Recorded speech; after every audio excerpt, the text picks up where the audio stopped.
Bum ba da be dum bum ba ba da bum ba da bum.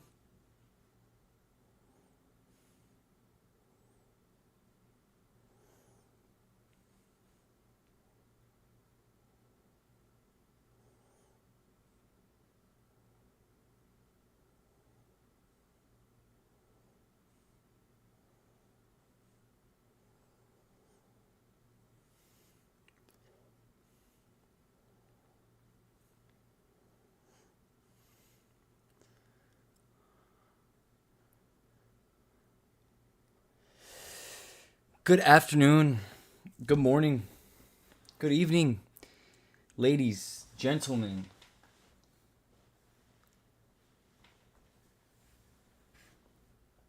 Today is a beautiful day. We are going to be reacting to a video here in a second. It's going to be the Andrew Tate, Tucker Carlson interview. Went and got me some coffee. Got me a Sam's Club muffin. And we're ready to go. So I already watched like the first hour, so I'm just gonna continue it out and keep playing it out. And yeah, right now they're talking about Europe and how there's a lot of migration going into Europe from like the Middle East, Asia, other countries. And they're talking about how that is an issue and how that's going to change the world. Not necessarily how to fix it and whose fault it is. So I'm going to this. Andrew Tate, Tucker Carlson. Very interesting interview. Tucker Carlson is also someone who has been kicked to the curb, canceled by mass media. Usually people who like to speak their minds and are men with their own mindset and they defend their ideas. They usually looked at as threats. So, yep, we're gonna hop right into it and we'll see. It's really interesting to me about what's happening because we're talking about masculinity and men who say no and men who stand up. But there has to be balance, right? Everywhere in the world, there has to be power balances. If there's not a balance in power, there's going to be a vacuum and that's going to be filled.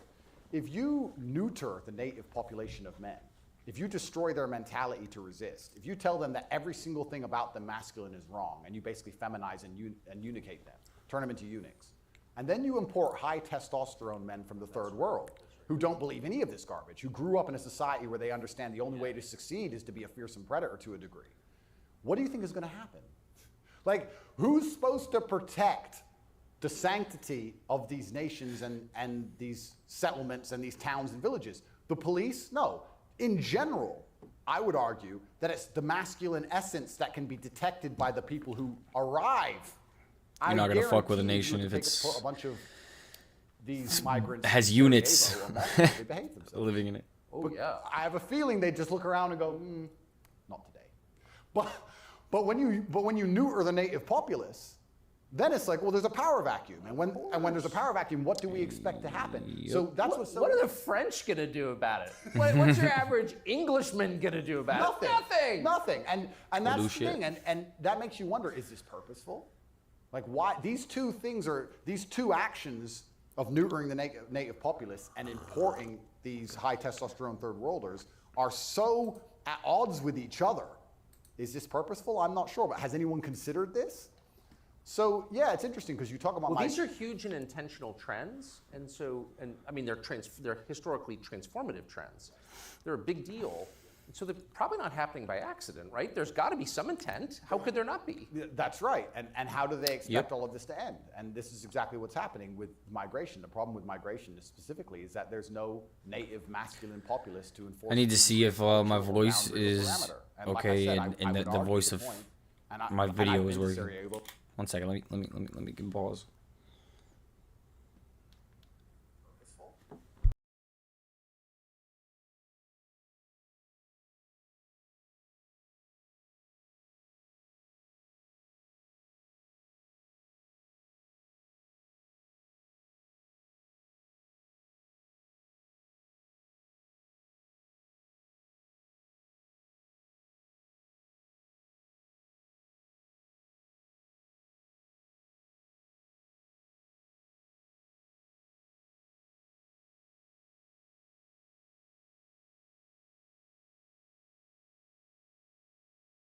Okay. I'm gonna actually turn the video up a tiny bit.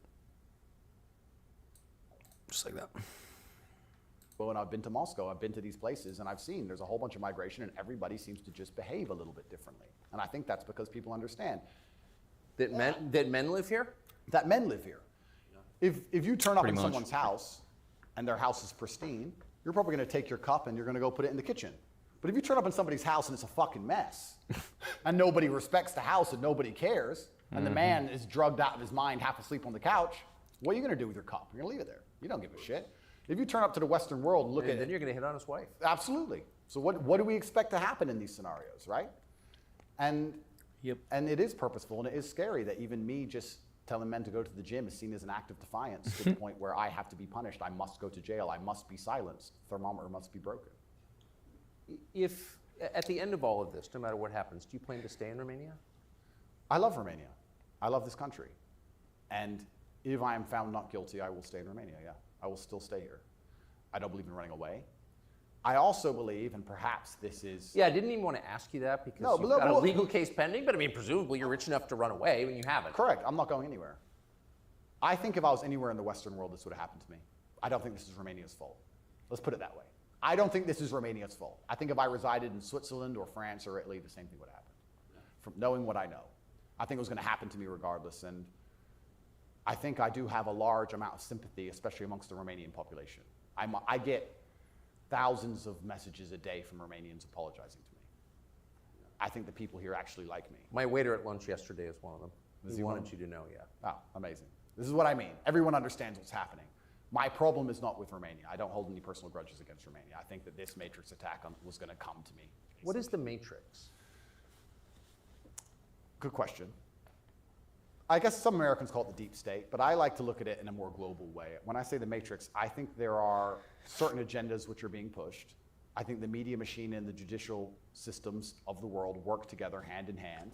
I think the goal is to control people's minds to a point where they don't discuss anything that's important. The reason I use the Matrix is because I've watched that movie a few times and it has so many similarities to the... Have you seen the movie? No. You've never seen the movie The Matrix? No, I don't watch Tucker. any movie.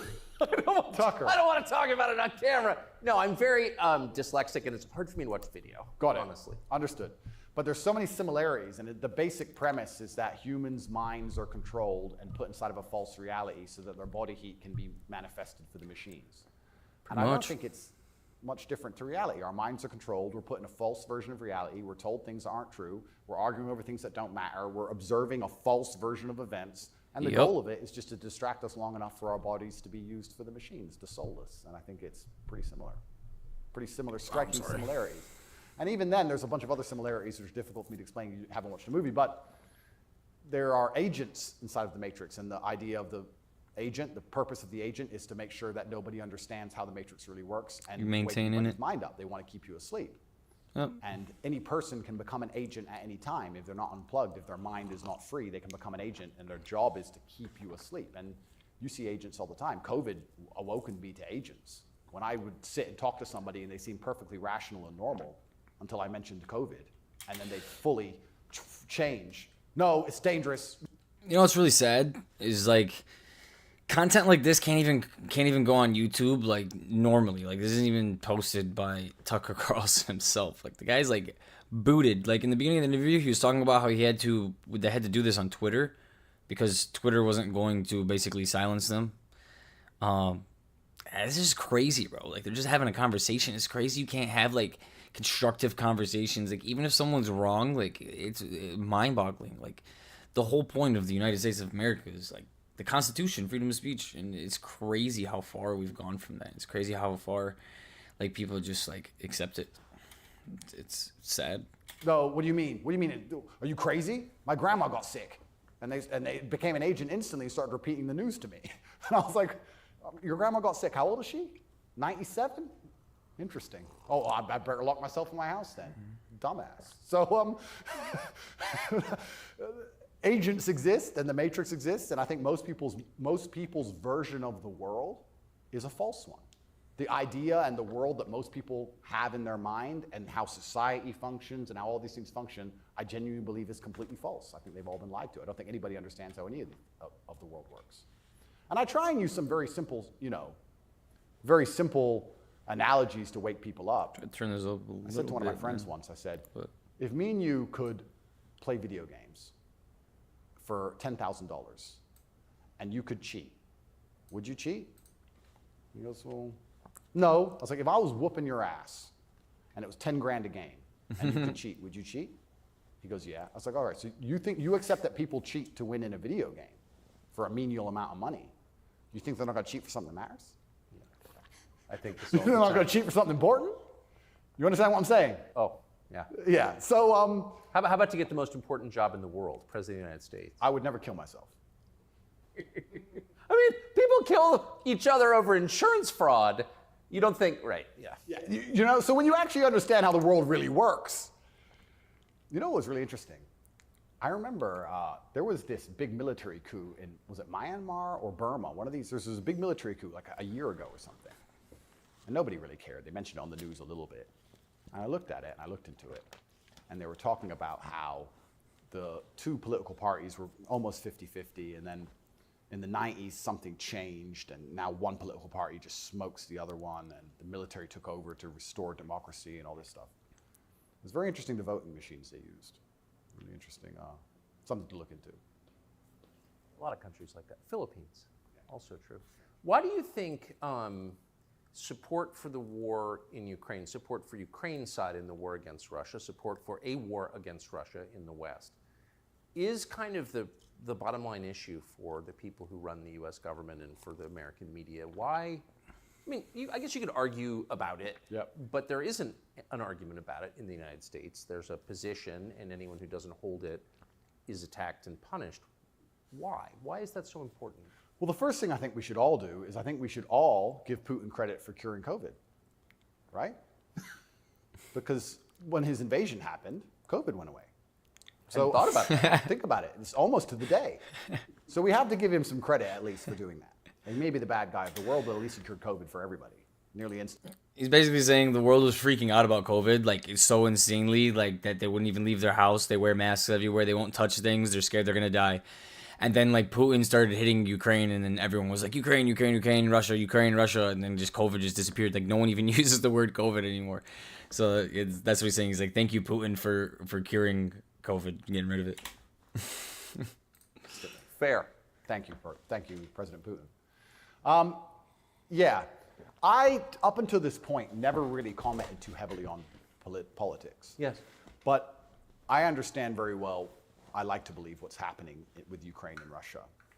And what I will say to the people who are watching this at home is that if you are naive enough to believe that there are good guys and bad guys in wars, and it's as simple as good and bad, and that the bad guys are crazy, and the good guys want freedom, then you need to do a little bit more investigation into what's really happening. And when you look at the vested interest of any country or any person... Can I just ask you to pause and just comment? That's the truest thing, what you just said. That is and anyone who doesn't understand that should shut the fuck up.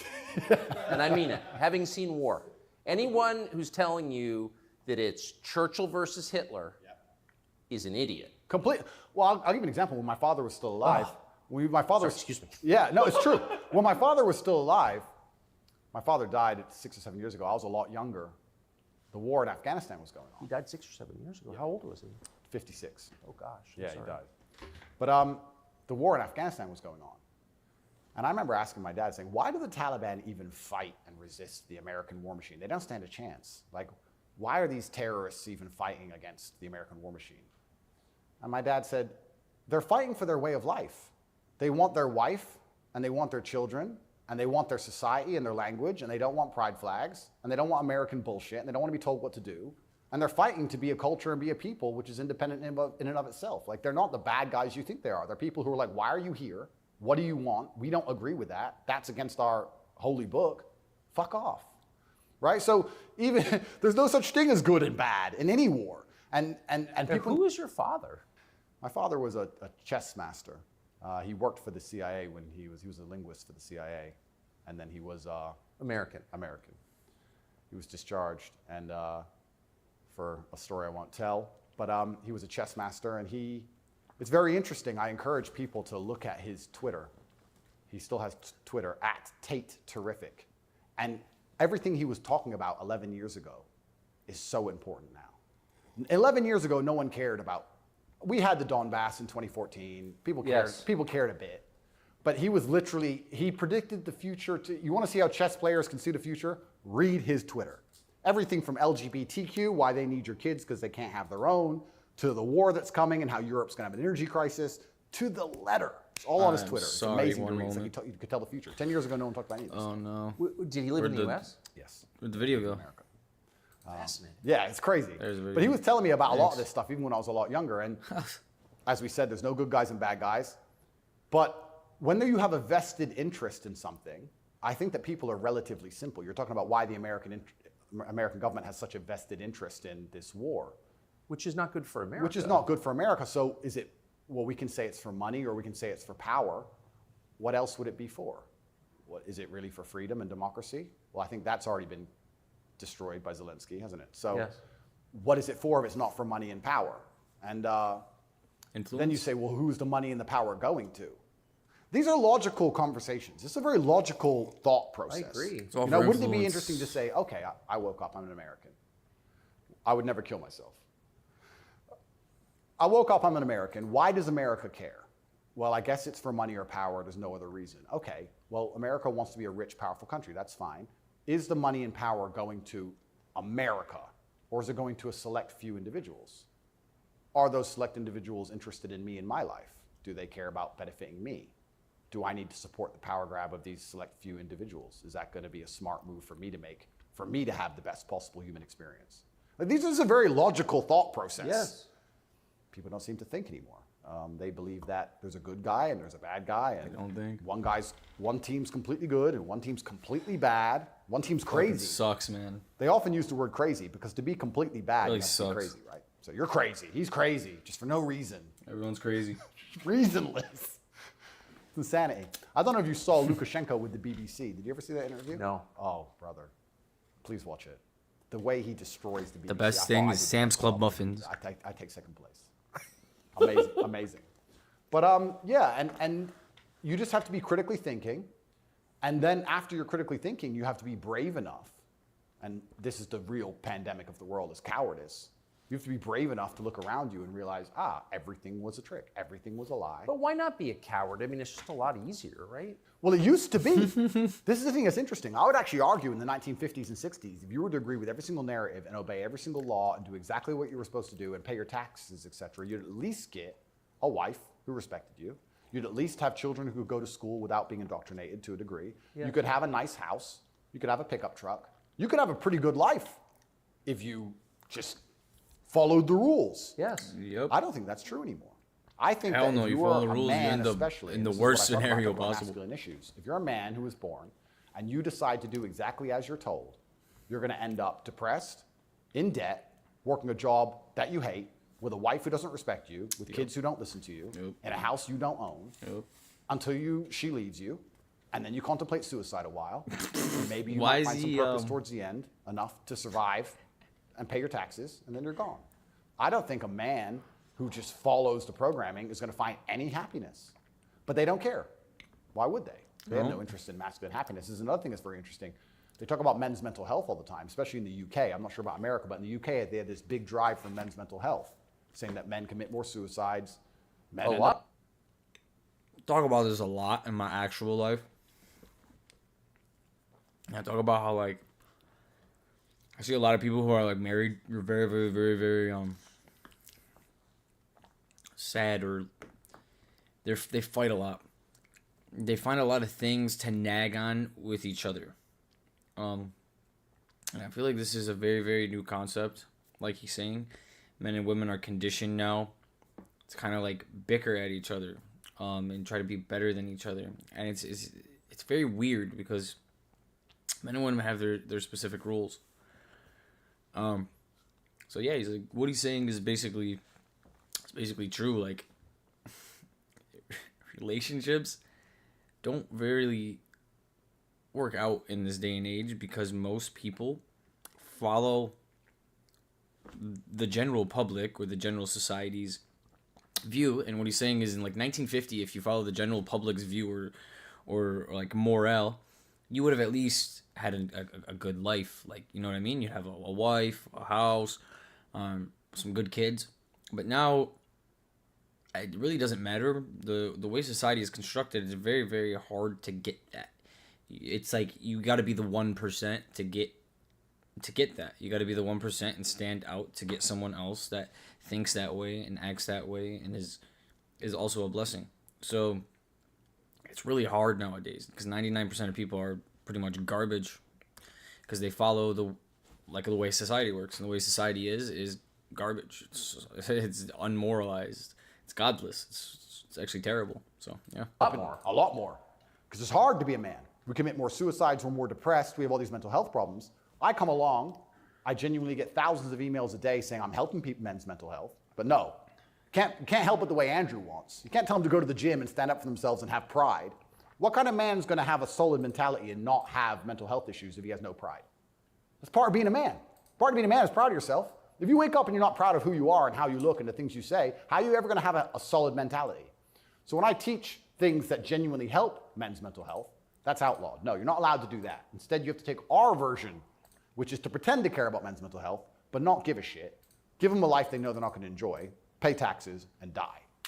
And men are the backbone. And medicate them. And medicate them. Medicate them long enough to keep working. The same way as we medicate farm animals. Just a bunch of injections. Yeah, just keep them alive long enough to get the milk.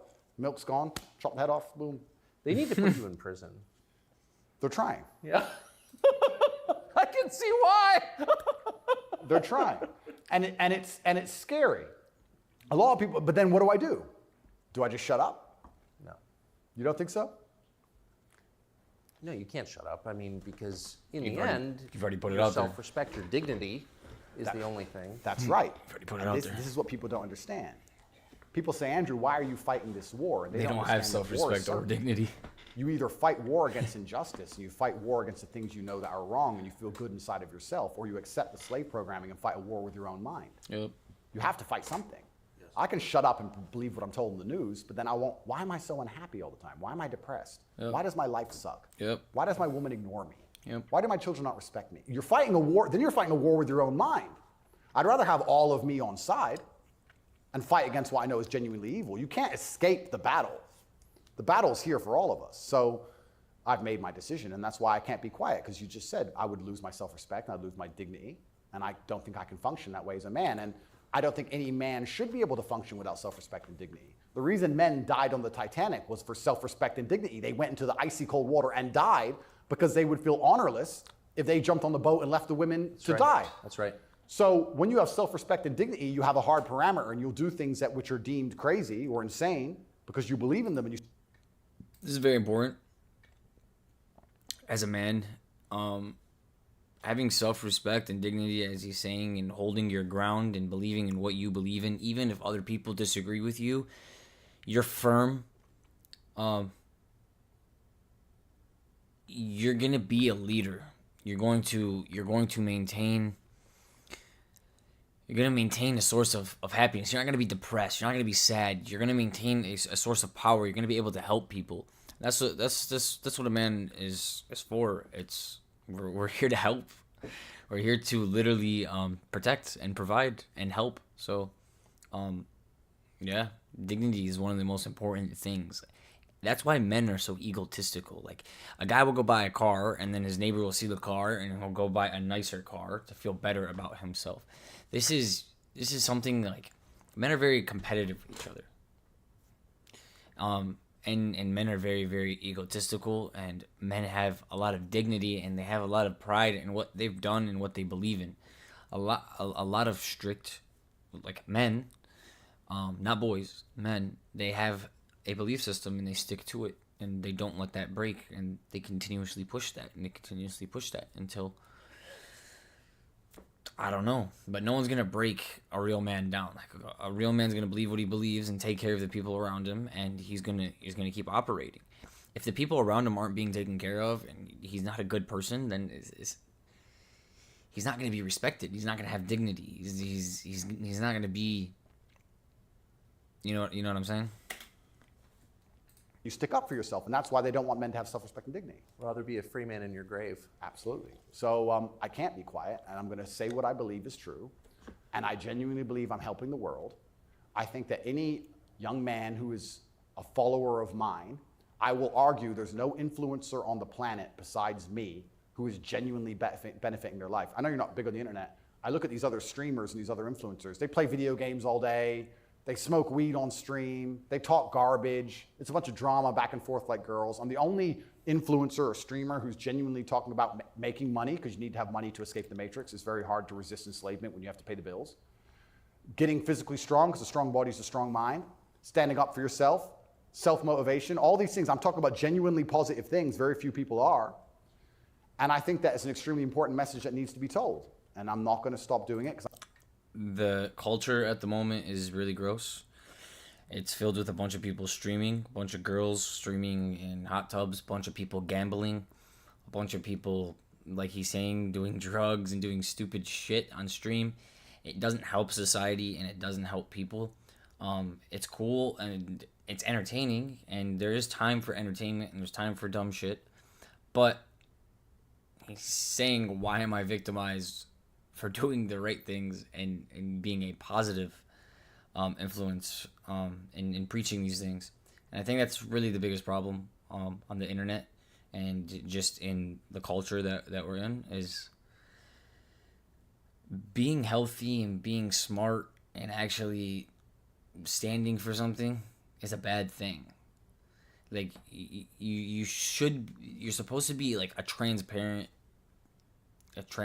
like, I don't know. Like, you're just supposed to take everything as it is and believe it and do. And that's unhealthy. I know I'm genuinely helping the world, and they're going to try and punish me for it for the rest of my life. I think this is just beginning, and I think when I beat this case, which I believe I will be, I have to take a little bit of profits here on my... And it's kind of scary. My long trade. I am a little bit afraid and a little bit intimidated by the incompetence of my enemy, because their standardized playbook is now failing in real time. The standardized playbook is the media attack, the lie, and it's not working anymore. And it got me a little bit worried about what the next move is. You used to just be able to lie about a guy all over the news and you win, right? But now it's like, shut up. So now what? I don't know. And that's what's kind of scary in my scenario, because nobody's going to believe any of the crap they print about me.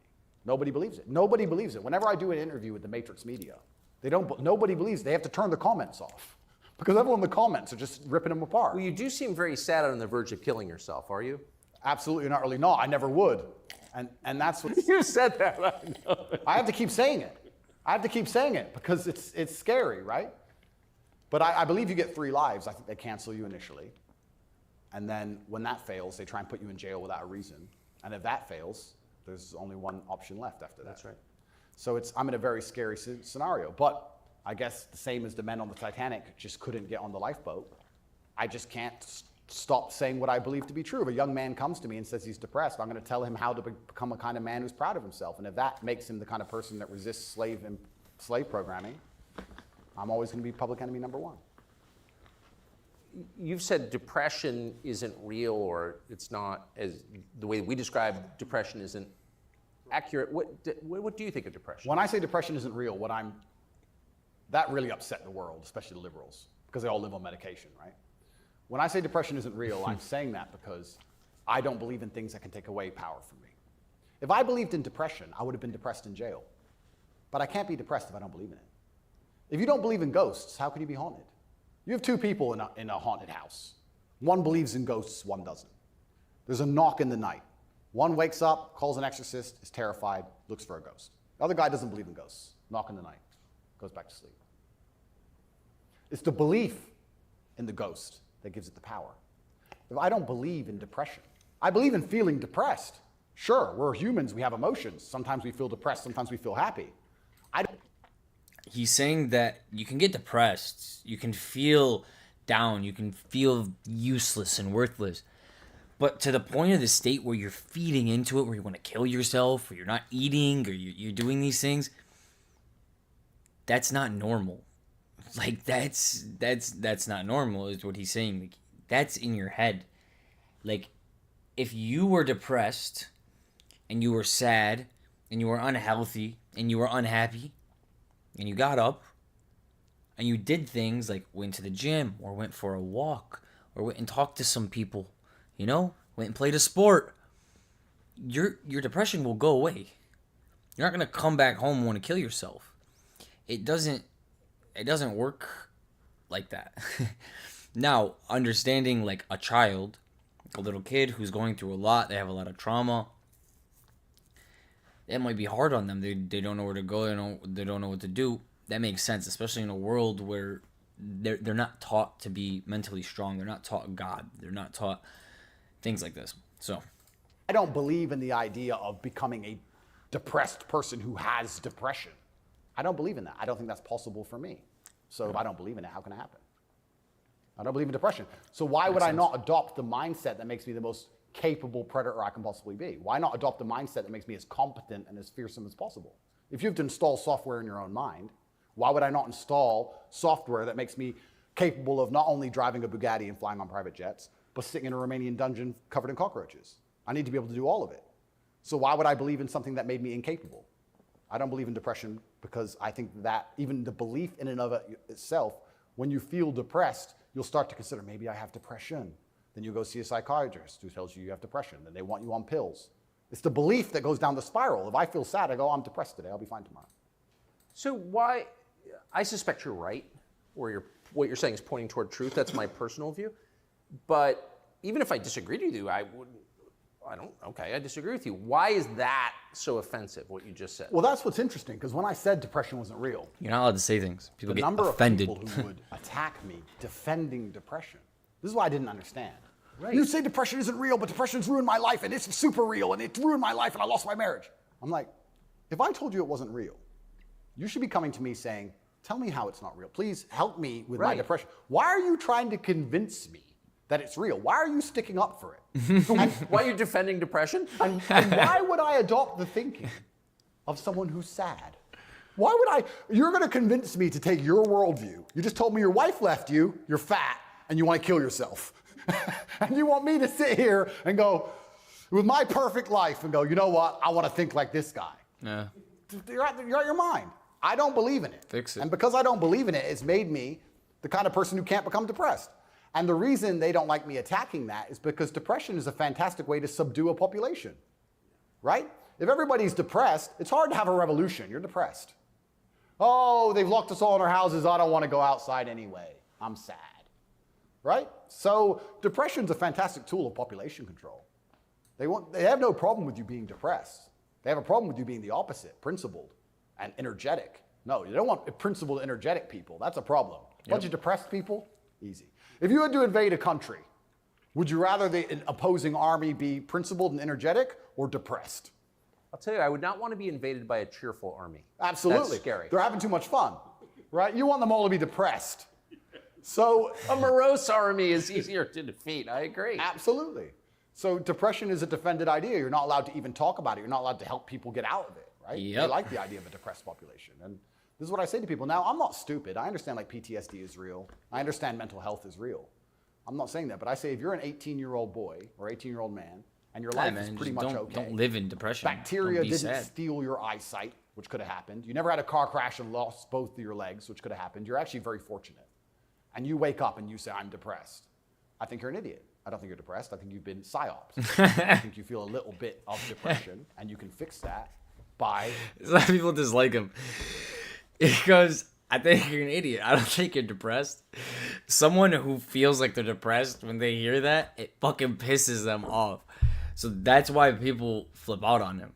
But at some point, like, you just gotta say things. Like, you can't be scared to talk. Like, that's the whole reason we live in the United States of America. We have freedom of speech. Like, fucking speak, Changing bro. your life. I think if you became rich and strong and smart and successful and you worked hard and you dedicated yourself and you were motivated and you tried your very, very best to become excellent, you probably wouldn't feel depressed anymore, which means it's not a disease, is it?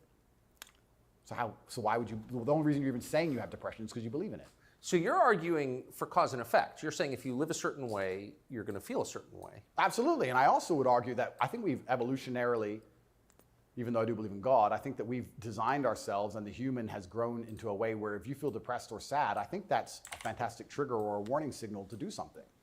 If you were to say to me, Andrew, you have to complete this monumental task. You have to conquer the world. I would say, okay, but I need a emotional motivation to do that. I need to be unhappy having not completed the task. I need to be uncomfortable, right? If you're uncomfortable being out of shape, you'll get in shape. If you're happy being out of shape, then you're just going to stay out of shape, right? So if you feel a degree of uncomfortableness inside of your mind, I think it's just your mind telling you that something about your life needs to change. Yes. You need to get up and change something. Guys would say to me, I'm depressed because I'm fat and I have no girlfriend. And I'd say, no, you have no girlfriend and you're fat and that's why you're depressed. If you go change those two things, you'd probably be surprised that your disease goes away. I had another guy say he was going to kill himself. I said, listen, it's back when I used to reply to my emails when I was smaller. I said, make me a promise, get a six-pack first. Of beer? I said, get a six-pack first, get in fantastic shape, and then do whatever you want. Didn't want to kill himself once he was in fantastic shape. So he did it? Yeah. I have the before and after. I put him on Twitter. Kind of interesting that, isn't it? So how are we going to say we have this disease, which is cause and effect? How are we going to say we have this disease where there's something wrong with you as a man, you have a disease because your life sucks? Yep. I mean, I don't think that's true. I think that your life just sucks and you should change it. And another thing I also preach, and this is another thing that's very important, I also think as a man, because life as a man is pain and suffering, and when I say that, because you're never going to be a good man or good at being a man without pain and suffering. You're going to have to go through a bunch of shit and have a terrible life to become a good man. I think you should embrace that and accept it.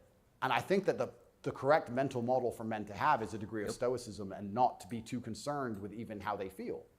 If I woke up today happy, I would have done this interview with you. If I woke up today sad, I would have done this interview with you. Yep. What's the difference? Why put so much importance on my emotion if certain things must be done? I must work, I must train, I must see Tucker Carlson, I must resist the Matrix. You've got duties. I've got things to do. So why are we going to sit around and talk about how I feel if it doesn't even affect how I act? And as a man, it shouldn't, because there's too much to do. And the masculine world is hyper-competitive. This is another thing most people don't understand. Totally agree. It's hyper-competitive out here. All the women want a few men at the top. The I need to Ferrari, bitch less. You don't want a Ferrari to drive fast. what he's You saying. want a Ferrari because other men want a Ferrari and can't have one. It's be hyper-competitive. happy, So if you're bitch less. competing against every other man for every dollar gonna you have to make, deal with it every anyways. girl you see, the house you live in, the car you drive, the life you live, you're not going to be able to compete with the person who performs regardless of how they feel if you only compete when you feel like competing. Right? Because there's men like me out there who will be sad every day and outcompete you regardless. I don't care how I feel. I will still win. And that's the kind of mindset you need to adopt. So I don't, when a man You've comes... got a job to do. Stop whining. Go to work. Completely. Yeah, I agree. I'm Completely. with you. Yes. So when men say, oh, but I feel sad. Who cares? The world doesn't care. All the men who are out here to destroy you and take your girl don't care. So why do you care? Like the person who should care least is you. You're the only person who wakes up every day who should have a genuine vested interest in improving your life. Nobody else wakes up and wants to improve your life, only you. Yeah. So if nobody else cares about how you feel, why do you care? So my argument also for depression is, you're depressed, fine. Have you trained today? Well, that doesn't change what you should do with your life, depressed or not. And I don't say this because I'm an eternally happy person. I say this because I've experienced all ranges of human emotion. I was in a Romanian jail cell with cockroaches crawling all over me as I slept. I never missed a day of training. I wouldn't say I was particularly happy, but push-ups must be done. So they got done. You're very close to your brother. Correct. Push-ups. And you were locked away for part of that with him. And did you have fun at all with him? Yes. I do think there's something inside of men, whereas if you're with your boys or you're with your group of men, there's something inside of us. Totally. And it allows you to make the absolute best of the worst situations. Maybe that's an evolution from war. You know, all the men went to war and you saw all this pain and suffering and you saw heads, people decapitated and you're injured, but then you sit around the campfire and you're laughing. You're laughing. Nope. That's right. It's something inside of us. It's like a coping mechanism when you're around men. So when me and him were together, no matter how bad the scenario, no matter what they tried to do to us, part of us would just look at each other like, cigarette? And you find joy in that. And yeah, there's definitely, and that's another thing I think a lot of men are lacking. A lot of men are missing is a masculine support network. I think Buddies. Yeah. You know, you talk to a guy and say, what was the highlight of your life? What was the best time of your life? And they'll say, college football. It's not about the football. It's about the team. Yeah. You know? And I think a lot of that's destroyed as well. Because also it's interesting how everything interconnects. When you destroy honor and principle and the masculine essence inside of men, well, now as a man, it's very hard to have friends. I wouldn't want to have a male friend who had no principles, no honors, and didn't work hard and was always crying about being sad. What do I want to hang around with him for? He's a loser, right? So then your support network's destroyed. And I think that men have always needed that since the dawn of time, and I think that's gone. But they don't have friends. Men, especially middle-aged men, have no friends. Absolutely, because they've been told that to give them all away and do as the wife says, and then she left him. No wonder he wants to kill himself, wouldn't you? No wonder he's depressed. It sounds like the worst existence ever. And now we're living in a world now, especially, where everything is hyper-competitive, especially the sexual marketplace. Like if you're a 52-year-old, overweight, average income, no fame dude, and you have to find a girl, it's going to be pretty difficult to find a good one. Yeah. It's going to be very hard. So we're like, of course he's lonely. And his kids don't respect him. They're busy. Like, of course he's sad. Like, it's actually heartbreaking to discuss. It is heartbreaking. It's heartbreaking. But then how do you prevent that happening? Well, then you need to be a man of honor and principle and make sure that you keep your support networks and make sure that your woman does respect you. And a woman's going to respect you when she sees other men respect you. Yes. And they're only going to respect you if you respect yourself. But to respect yourself, you have to be the kind of person who says no. What do you think of porn? There's been some statistics, there's been some studies done. Most men, or less men, are having sex than ever before. He was quick with that. I've seen that. Yeah, and what that's is that? Well, that's an extension of the fact that masculine virtue is being destroyed. That's the thing that's interesting about all these things. They psyop, especially men, they say, listen, women want a feminist man. Women want a man with no moral principle who would make sure that there's a conversation about who should fight the burglar when your house is broken into, because equal opportunities, equal rights, of course. Don't presume just because you're a man that you should defend her physically. Of course not. That makes you a bigot and a misogynist. So they convince men to adopt these virtues in ways. And of course, women, by and large, dislike them for it. So now as masculinity's plummeted, a whole bunch of men are simply not having sex anymore, and then they become addicted to porn, which is cucking, effectively. Two people having sex and you're just watching it. It's porn addicts. And it's become Good point. I mean, and it's you can't become a connect pandemic, with real right? world women. So men are and you replacing become masculine. genuine sexual You're fucking a relationships screen. with just the computer screen and porn, and it's becoming a very, very big problem. And that's also exasperated by the fact that I think the sexual marketplace has become globalized. It's a big problem. This is the thing I say to young men. A lot of men come to me with problems, and my only answer to them is masculine excellence. I say that in the world we live in today, being a normal man or below normal is going to be terrible. You have to be an exceptional man because the sexual marketplace, especially, even if you just want to find a wife, is globalized. Yep. If you, in 1955, if you met the hot girl in the Nebraskan town, she was the hot girl in the Nebraskan town. If you meet her today, she's being offered to go to Courchevel and go skiing in France, and she's being offered to fly to Dubai, and there's millionaires who can just fly her anywhere and give her anything she wants. And who are you? Right? It's getting harder and harder as a man to even find the most basic human function of reproduction. Even to just find a woman you can reproduce with, it's becoming more and more difficult. You also couple that with the fact that they've destroyed morality in women also. So when you destroy the morality in men and you destroy how a man should act, and then you destroy how a woman should act, you're both going in the opposite direction. Most women out there are very happy to share a man who's just rich and famous, and they don't care. It's right? interesting. So if you're the normal guy, there's this rich famous guy with 30 girls. That's 29 dudes who are lonely, and they end up watching porn. And if you have a porn addiction or you have a problem with porn, you have a problem with yourself, because I guarantee if you're the kind of man you're supposed to be, you would have no time for that. Yep. And you wouldn't need it. Nope. I can confirm that's absolutely and utterly the case. Yeah. So the fact you even Dirty need porn shit. shows there's a problem with you as a man. Nasty. Because if you were the kind of man you could be, and I genuinely believe that any man can become anything, And then then worse you'd it have goes. unlimited sexual options, and you would have no interest in that. Don't touch the. And I do don't want to touch make the this clear prawn. to the world, because there's a bit of a misconception about my story. My father was in the military, and then he left to become a professional chess player. He was a traveling chess player. You don't make money with that. My mother and father broke up at age 9. We moved to England purely because you get more help from the state. I was raised on welfare in Marsh Farm, which is the worst area of the worst town, Luton, with the highest crime rate. I went to a school with a 4% pass rate, single mother household effectively. Started from absolutely nothing, became a kickboxing world champion. And your mother was English? English, correct. So I started at the absolute lowest echelon of life, and I would like to consider myself somewhere near the top now. I've been through absolutely every stage. So when I say to men, you can become anything you want, and my answer to you is masculine excellence, there's no other answer. I can't tell you how to rig the game and cheat the game. If we're all racing a race and I have a Ferrari and you have a Nissan, I mean, sure, you can get a bit better at driving, but you're probably going to lose. You have to get a better character to play this game of life. So that's why I preach masculine excellence, because for many of the world's problems today, porn, sexual access, being respected by your peers, making sure that your wife's going to stay with you after the children are born for a very long time, That's right. being happy, anything, it all comes down to who you are as a man. The only answer is masculine excellence. There's nothing you can do besides hard work, accept the trauma and pain and suffering, and work harder than everyone else around you worked. And that's why porn's a problem. So I will genuinely say to any man out there who finds himself loading up that website, go take a look in the mirror and realize why no one wants to fuck you. Fair. And I said this to guys before. If you were a girl with all the choices she has, true. would you choose you? Think about it.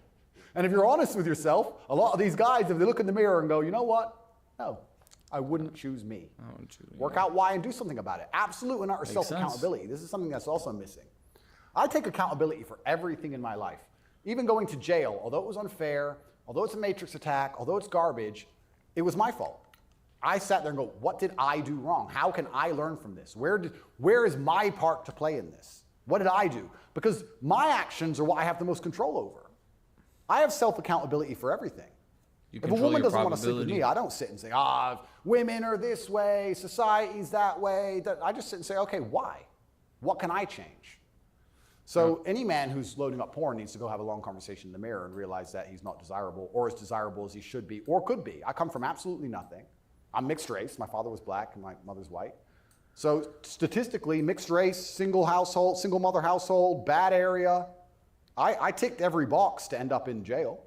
I ended up in jail for the wrong reasons. I guess You fulfilled your destiny. can't escape statistics. I ticked every box to be a delinquent, and I refused to be one. I absolutely not only refused to be a delinquent. I said, no, that's not who I want to be. I want to be a superhero. And I know the only way to be a superhero is to, one, suffer, like Batman did, his parents died, and two, work hard. What does your mother think? My mother's exceptionally proud of me. She still worries because mothers worry. But even when we were in jail, she said, well, I know you're both strong, so, like, she knows she has men. She knows she has, That's pretty great. Yeah, of course. And I think that's what, I believe especially also, I think a man has a duty to his last name. I think we carry the last name. We have a duty to our last name. I am a Tate. I am my father's son. The reason my father is discussed so heavily is because of my monumental success. I keep him alive via my success. I would love to think my son does the same thing. They will talk about my son in a way where they're so interested in his life path that I must be discussed by extension, and then I live forever. Yeah, So why is this guy so great? I have a Who the duty fuck's to my his last dad? name. Who I raised must him? perform. And this is what I said to my mother on the phone. I'm a Tate. It's fine. Well, but the conditions are bad. Yeah. That's life. And even as a man today, you're waking up, you want to load up a porn website. You should have respect for your last name, and you should sit and say, is this who I am? Is this what I do? A lot of this comes down to the things we discussed at the very beginning: self-respect, honor, dignity. Sorry. If you disagree and you think prawn is okay to look at this stuff and to touch yourself and to do these things, and you're trying to justify it, that is exactly the problem with society. Is the moral line doesn't exist anymore. People are willing to say anything is okay, and they're willing to break any boundaries. It's like, where's the line? Where's the line? And it's like, you want to keep doing that? Keep doing it. You're only hurting yourself. You want to stop, and you want to test out what happens when you stop, and you have control over your mind, and you have control over your temptations, and you're not just busting nuts everywhere. Go ahead. You have no dignity? Well, I have too much dignity for that shit. And a lot of these men have no dignity, no self-respect, and it's all an extension. Extends of why they're never going to be who they could be, and also what they do to cope with that. And yeah, porn is a coping mechanism. What do you think of women? I think women are some of the most powerful people on the planet, firstly. A lot of the conversations we're having, most people don't understand that women are the gatekeepers, and women are the ultimate judges. women are the ultimate judges, especially of sexual access, right? So when I say that maybe 40% of the letters I got in jail were from women, just love letters, perfume on them and kiss marks, and the traditional masculine role is still respected and loved by so many women. If you were to ask the average woman on the street who hasn't lost her mind what she wants in a man, she would like to be financially provided for, physically protected. I love women. I think they are the most powerful and precious things on the planet. They give life. But I believe that when you love a woman, you should want to protect her and provide for her and take care of her. I don't believe you love a woman by wanting to do everything she says and cucking to her. I don't believe that because I love women, I should have no standards on what I expect in a woman. I don't think loving women is sitting there going, a woman can do whatever she wants to me and I put up with it. I don't think that's loving women at all. I think loving women is saying, I'm going to be the best man I can be. And the only way I'm going to be a good man is with a degree of standard. And I'm going to be the best man I can be for you. And when I say these things, I get attacked for being a misogynist. Well, how is that? I think misogynist means someone who hates women. Yeah. Correct, because I have conversations with women who are, let's say I've done some podcasts with women who are very promiscuous. And I've explained to them that since the dawn of human time, in every single society across the planet, promiscuity in females has been frowned upon. Yes, that's true. It hasn't been frowned upon in men, but it has been in women. I explained In a big way. In a big way. In many parts of the world to this day, you can't get married if you're not a virgin. I'm not saying all women should be virgins. I was explaining to her that female promiscuity has always been hated. It's important. In every holy book, it's disliked. You've bought into this new thing the last 10 years, and you seem to think it's empowering. And I would argue that it's not empowering. And I sat there and had a conversation with this promiscuous woman, and I said to her that she's doing herself a disservice, and she's dishonoring herself, and she's... That's honestly what's wrong. It's not falling into the trap. It's falling into the trap and then not learning that you're in a trap and then defending it and thinking your actions, what you're doing is a good thing and continuing to do it. She's never going to be happy or fulfilled, jumping from bed to bed. And I was told that this makes me misogynistic because women are empowered and they can make whatever choices they want, and I'm insecure to believe that a woman who slept with 300 men is somehow changed mentally, and her ability to bond and love a man has been affected by that. But it is. That's true. Well, unfortunately, you're going to end up in a Romanian jail cell for being a misogynist. No, I mean, I love women. And so I've seen it, and that is true what you said. The thing that's interesting is that women intrinsically understand this. Yes. Because if you see a woman dislike another woman, what's the first name she calls her? Slut. It's the first thing a girl says to a girl she doesn't like. It's the biggest insult that comes to her mind is that she's promiscuous, right? So it's interesting, but I've been called a misogynist for that. And then I've been on the internet for a long time. I've made some jokes. I've made some videos, and people don't understand satire or comedy. There's one that they keep repeating. I made a joke. Next to my bed, I had a Glock, like many people do, and then I had a knife next to my bed, and there was a comedic skit where it said, the girl caught me cheating, and she picked up the knife, and I slapped it out of her hand and said, you still love me? And they cut the bit out where I talked about the girl attacking me with the knife. They just took the bit where I say, slap the knife out of her hand, you're the boss, da-da-da, and he's a misogynist, and it's just taken out of context. And that's another thing that's happened to me, and I am aware of this, and like I said, I take absolute self-accountability. But the way you make jokes, I just laugh at this shit. When you get 100 views is very different than the way you make a joke or make a video when you get millions of views. And when they're trying their best to find, they'll look at a 4-hour video and find 3 seconds. I'll give you an example of it, where it hurt me very recently. I did a podcast where I was discussing corruption. I discussed which country I believe is the most corrupt country in the world. They start a lot of wars. And the answer to that, by the person I was discussing it with, is, well, you live in Romania, Romania is corrupt. I said, Romania is corrupt, correct. But I don't think there's certainly corruption, but they don't start monumental wars which end up in millions of deaths. I would argue that their corruption, because a policeman stops me and I can bribe my way out of a parking ticket or a speeding ticket, is far less destructive. Nope. So we discussed this at length for hours. They cut out the bit where I said Romania is corrupt and showed it to the judge. That kept me in jail. Ooh. Yeah. So, and that's my problem in a nutshell. Long format content will find a little bit, edit it up, and try and attack me with it. And that's where this whole misogynistic things come from. It's either from me arguing with promiscuous women on podcasts designed for promiscuous women to argue their point, and I destroy them so flawlessly that I'm a bad person, or something taken out of context. And it's insane because, like I said, the amount of support I get from women is actually monumental. The amount of mothers who write to me and say that their son's doing better than ever, the amount of women who write to me and say that their boyfriend's doing better than ever, the amount of women who love me and just want to meet me. This idea that I'm hated by women is probably the biggest lie about this whole story. I don't want to brag, but I can assure the world that's absolutely not true. I had thousands of letters of support from women. In fact, there was one girl, never met her, she would play love songs from her car outside the jail. So she'd put the music on and play love songs. And I managed to tweet out via my cousin the songs I wanted to listen to. Whitesnake, Is This Love? And she and she'd play them for me. Never met her. Don't know who she is. So you're in a Romanian prison cell requesting Whitesnake on the radio in the car outside. Correct. And some girl would pull up and put kind of a surreal moment. Put her speakers on full and play me my love songs for a good 3 or 4 minutes before the police would come and make her move. I got a song a day. But yeah, this idea that I'm universally hated by women is insanity. That's not true. So you said you're a mixed race. Your dad was black. Your mom was not. Was white English.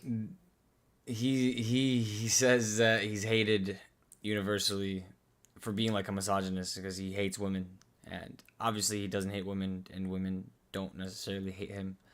That's just the power of the media. Like, the media just blasts what they want, and they make an image of you, and they continue to push that image. And anything you try to do to rewire that image, they try to flip it on you, and they just try to keep pushing, saying he's this when you're really something else. That's just the media. It's the power of the media. So be careful with yourself and everyone else. Don't judge so easily. Do your research and make sure you know what you're hearing. What do you make of the race conversation in the United States? I think it's deliberately, they're trying to put fuel on the fire, and they're Trying to divide deliberately everyone. trying to accelerate division. Yep. This is what I Accelerate believe. I think that if a black billionaire and a white billionaire meet somewhere, I don't think there's much conversation about race. I don't think I don't give a shit. I don't think there's any racism. No. Interesting. No? They're not that interested in the topic, actually. They don't care.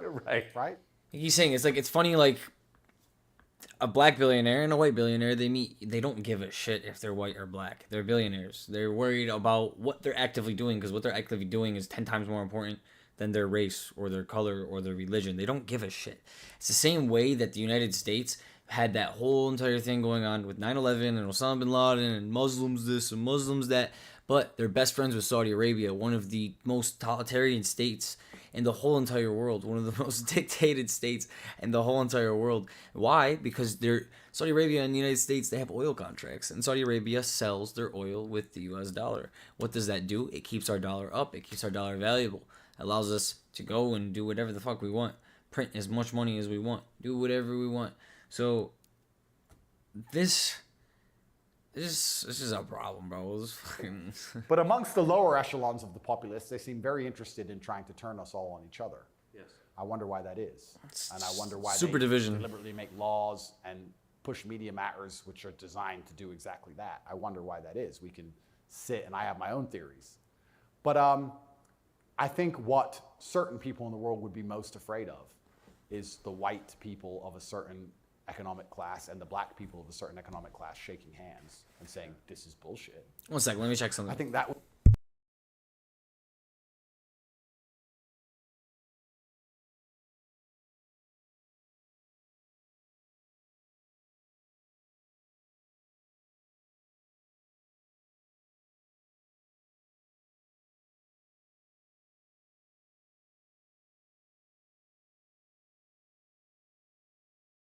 Okay. would be very Yes. intimidating for them. So it's certainly accelerated.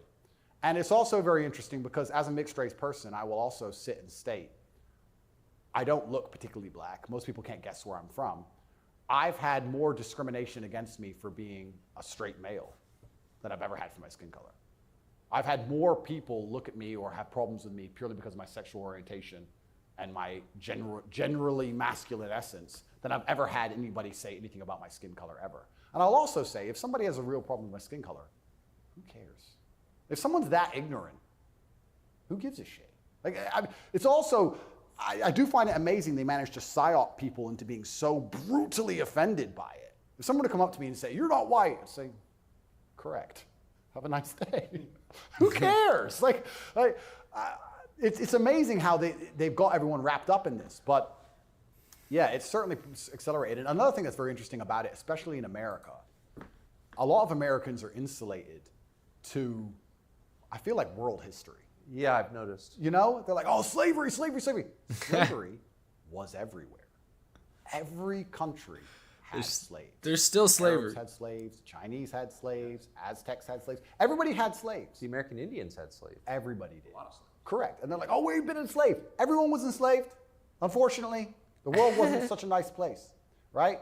And there's been ethnic divisions in every single country on earth since the dawn of time. There still is in many countries in the world today. They believe this is a uniquely American issue. And I would strongly argue that, one, it's completely and utterly not. And two, I think that if you are black, white, Asian, I think if you stand up, self-respect, work hard, try your best, turn up on time, firm handshake, don't make excuses for anything, don't look for an easy way out. I think no matter what your skin color is, in America or England or any other Western nation, I think you can be extremely successful. I think YouTube is... I don't think anything's stopping you. Is messed up. That's not the message you get from, say, Kamala Harris, who's also mixed race. YouTube... Her dad was Jamaican, her mom was Indian. Yeah. But I'm race gonna is really tell at the you center something. of her identity. YouTube is showing me that I have 1 like on my video. Earlier it was showing me I had 11 likes on my video. It's showing me I have 17 views. Earlier it was showing me I had 34 views. I have 4 concurrent viewers at this exact moment. I have 4 people watching me. But I have 1 like and I had 11 earlier. I wonder why my analytics are disappearing. But maybe they just wanted to show up as 1 like under the feed so that people don't find it or people don't click on it. But I find this very, very interesting, and that's why I'm going to point it out. I'm going to speak on it because that is very, very And very for interesting. politics, what do you make of, say, Kamala Harris? Well, let's look at why they purport the idea that depression is so powerful and that you can just catch it from the sky and now you're permanently depressed no matter what happens to you and there's nothing you can do about it and you can't improve your life and you can't be a better person, right? It's that self-limiting belief. I think by also pushing this racism argument, it's also very much the same thing. I think if you adopt that mindset, if you wake up and you're a particular color, you're purple, and you believe purple people can't make it, what's your chance of making it? 0. Yeah. Right? So that's what's so destructive about it. Yep. This is what I'll even argue when I argue this point with people and they try and say, oh, but this happens, and they pull out these statistics and all this garbage from the Matrix. I say, listen, even if the world's racist against purple people, the best thing you can do is be such an exceptional purple person that they need you they need you. The only answer is hard work. The only answer is self-accountability, masculine essence, honor, dignity, making your ancestors proud of you because you hold the same last name as them. The answer is the same regardless anyway. But when people like Kamala are pushing this racism agenda, they're trying to say to people effectively, you'll never be anything. And you don't stand a chance of ever being anything. And I think that makes people who aren't anything feel a little bit better about themselves. It's cope. And that's the only fans she has left, are losers who she's told it's okay to be a loser because there's no way you could have not been a loser. And I will argue you could have been something a lot more than that. And you shouldn't listen to anybody who tells you you're not going to be a loser. If someone were to come to me and say, Andrew, you're mixed race, you're from a single mother household, you're never going to be rich. I'll say, watch me. I don't believe you. I don't believe you. Who are you? So everything she's saying is 1, wrong. 2, it's destructive to believe in. 3, I think it's her last hope at having any kind of fan at all because she's largely incompetent. I don't think I've ever heard her put a compendious, coherent The Matrix sentence together. attacks. And perhaps Attacks also, everyone. maybe that's the reason why she leans so heavily Literally. on race because The systematic placement progressive above or us competent. is ridiculous. So she can say, oh, but I'm this color and I did It's it. communism at the highest Instead of power. actually talking about how and you good can't even results she's see doing. it. It's invisible You communism. have to discuss that part of her career or that part of her current life path. I think she'd be in a lot of trouble. I want to show you video of Joe Biden's challenger for the Democratic primary, Robert F. Kennedy Jr. They'll end me soon.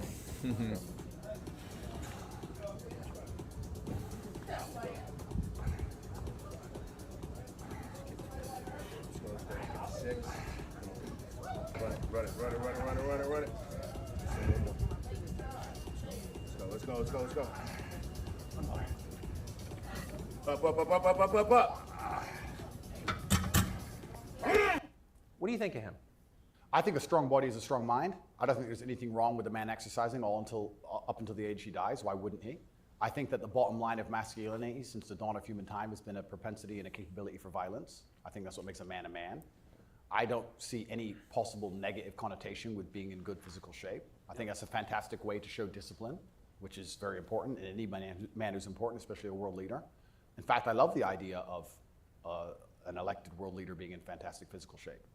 I think it shows that they're a motivated, disciplined person, and I have a lot of respect for him for that. And I think that in the military, we make it mandatory, right, to be in fantastic physical condition. Yes. So why wouldn't we have it mandatory for people who are in charge of the entire world? I think it's fantastic. The President of the United States seems to be failing physically. What, as you look back?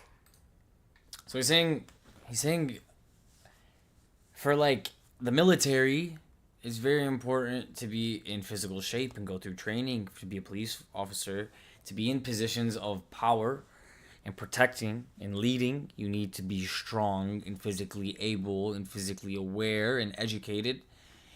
And he's saying, why isn't that like a factor when it comes to leaders of the world? Why are all the leaders of the world like literally stupid? At the country whose passport you hold, at the president, like what's your reaction? Well, sometimes, and it's not very often, I consider myself ignorant, but I feel like there must be some magic I missed, because wasn't he the most voted for president in history? Oh yeah, billions of votes. Yeah, there must be some magic I just can't detect, Tucker. I don't want to. More than Barack Obama. 81 million votes. It's insane. And I mean, Barack, yeah, sure, he was very That potato got 81 million Yep. votes. He was concise. I can't even get with his five ideas. viewers He on my makes you stream. Understand how he thinks. Yes. But Joe must be better in some way. Fucking crazy. I can't seem to see how, and I guess the fault is with me. I don't know what to say about that one. It's one of those lies that's so ridiculous that you're just like, I don't, okay. He got more votes than Barack Obama. Shut up, he did. Shut up. YouTube doesn't like my content. Excuse me. I want to get your take.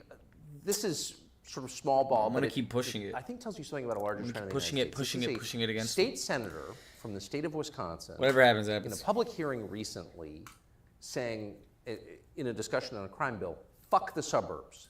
Here she is. Fuck the suburbs. Because YouTube's they straight don't line. know a goddamn The thing analytics are straight fucking lying. about how life is in the city. It's okay though. It's okay. It's okay. I'm not getting too mad. What is that? There's a hostility there. Where does that come from? That comes from being a perpetual victim. That comes from being told that everything that's happening to her is not her fault, and she has no self-accountability. Even though she's managed to become a senator, somehow she's still oppressed. And that means that everyone else who looks like her is also completely and utterly oppressed. And anybody who has a slightly better life in any way is, by extension, a bad person because they weren't oppressed. Yes. And that's where the hate comes from. The division's put there by these mindsets which are being purported by the people in charge of the world, convincing you that you have no control at all over your own life. And that's why she's so resentful towards people who have done well in life, not even as well as her. Right. I would also argue, perhaps I'm incorrect, that she probably lives in a suburb. Of course she does. So she's a hypocrite on top of that. Yeah. But hypocrites are, the fantastic thing about being a hypocrite is if you're a hypocrite with a little bit of power or influence, you're allowed to be a hypocrite because you're spreading information on the larger problem.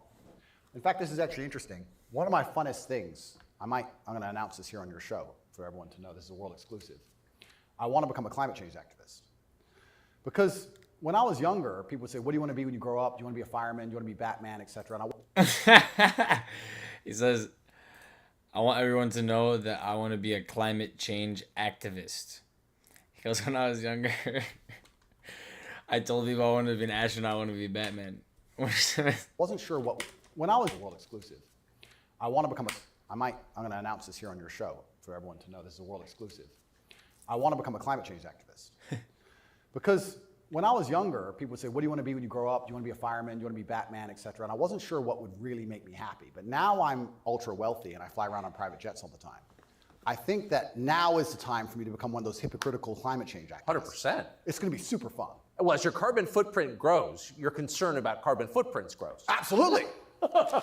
Eat the bugs. Sell your car. How dare you eat meat? On my jet, of course, I have meat, but I'm allowed to be a hypocrite because I'm spreading awareness for the overall problem. It's for the greater good. It's for the greater good. I have to get to the climate change activist meetings. So, Which happened to be in Switzerland, I noticed. of course. So, although I'm flying on, well, before this arrest. They're never in New Jersey. Never. So, He's basically saying if he became a climate change activist and he all of a sudden started pushing climate change and it's bad, it's bad, it's bad, it's bad, it's bad, he would then become a good guy.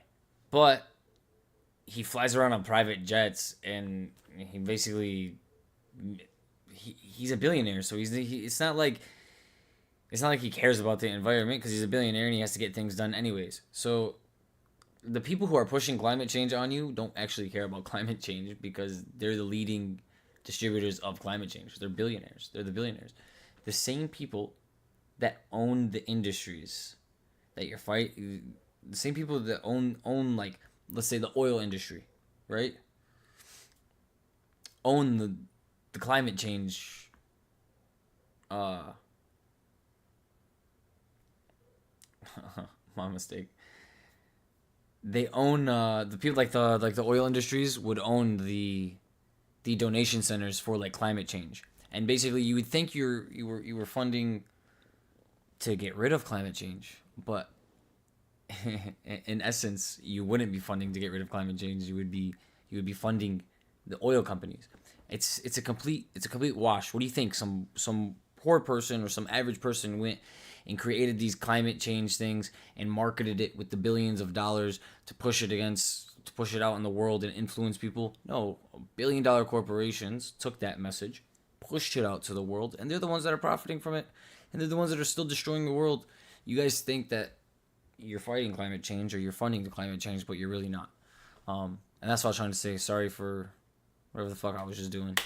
Just tripping out. So before this arrest, I was on about 3 or 4 jets a week. But every single time I was flying on my private plane, I was extremely concerned about the carbon footprint. Of course you were. And so I am now a climate change activist. I just want to let the whole world know. Because once you get to a certain level of power of influence, you're absolutely not really allowed to be a complete hypocrite. So you're allowed to live in the suburb and then tell everyone, fuck the suburbs, and pretend that you're oppressed when you're a senator of the most powerful nation on the planet. Because it's a logic fail on every level. So one of the human activities has got to produce the greatest carbon footprint is, I would think, war, right? I would think so. Diesel-powered machines, munitions going off. So I was a little bit surprised to see Greta Thunberg with Zelensky this morning. What's interesting to me is this. Firstly, I would never kill myself. Secondly, He says that. Imagine Said that like 18 these people are so times detached this stream. from reality. I would never kill myself. Imagine going, He's like, you know firstly, what I'd we never kill myself. Secondly, then he goes to the brainwave. point. We need to drum up support for this garbage. Let's take the most loved woman, Greta, and the most loved man, Zelensky, and let's make them meet. Think about the PR. Let's bring a camera. And imagine people sitting around a table going, that's great. That's going to really make people support this. Who gives a fuck? I don't want to swear. I'm sorry, but some young girl turns up to a war zone who has nothing. Why is she there? What are they going to talk about? I don't know. But what's their conversation? I think she only yells. I don't think she does talk. I don't understand. Is she going to talk about how the childhood has been stolen from all those million Ukrainian men who've been blown to pieces? Like she talks about childhood being stolen because we drive, cars? I don't think she is. I don't think she's going to mention that. No. Is it just a big PR opportunity? Like what PR team came up with this concoction It's and crazy thought, shit. This'll keep them on side?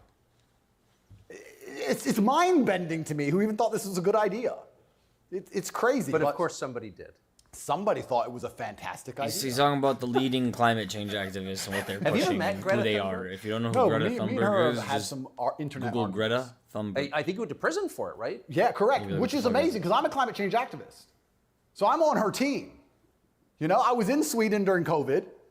So we could have met. She didn't want to hang out with me, unfortunately. And then now I'm flying around on my jet everywhere, spreading news about climate change, same thing. Like in my Bugatti, obviously it's got a big engine. I make sure to talk about climate change out the window as I drive. But I'm on her side. She doesn't seem to be very You yell at the serfs as you pass about climate change? Yeah, don't eat meat. Eat the bugs. What's wrong with you people? You don't care about the earth?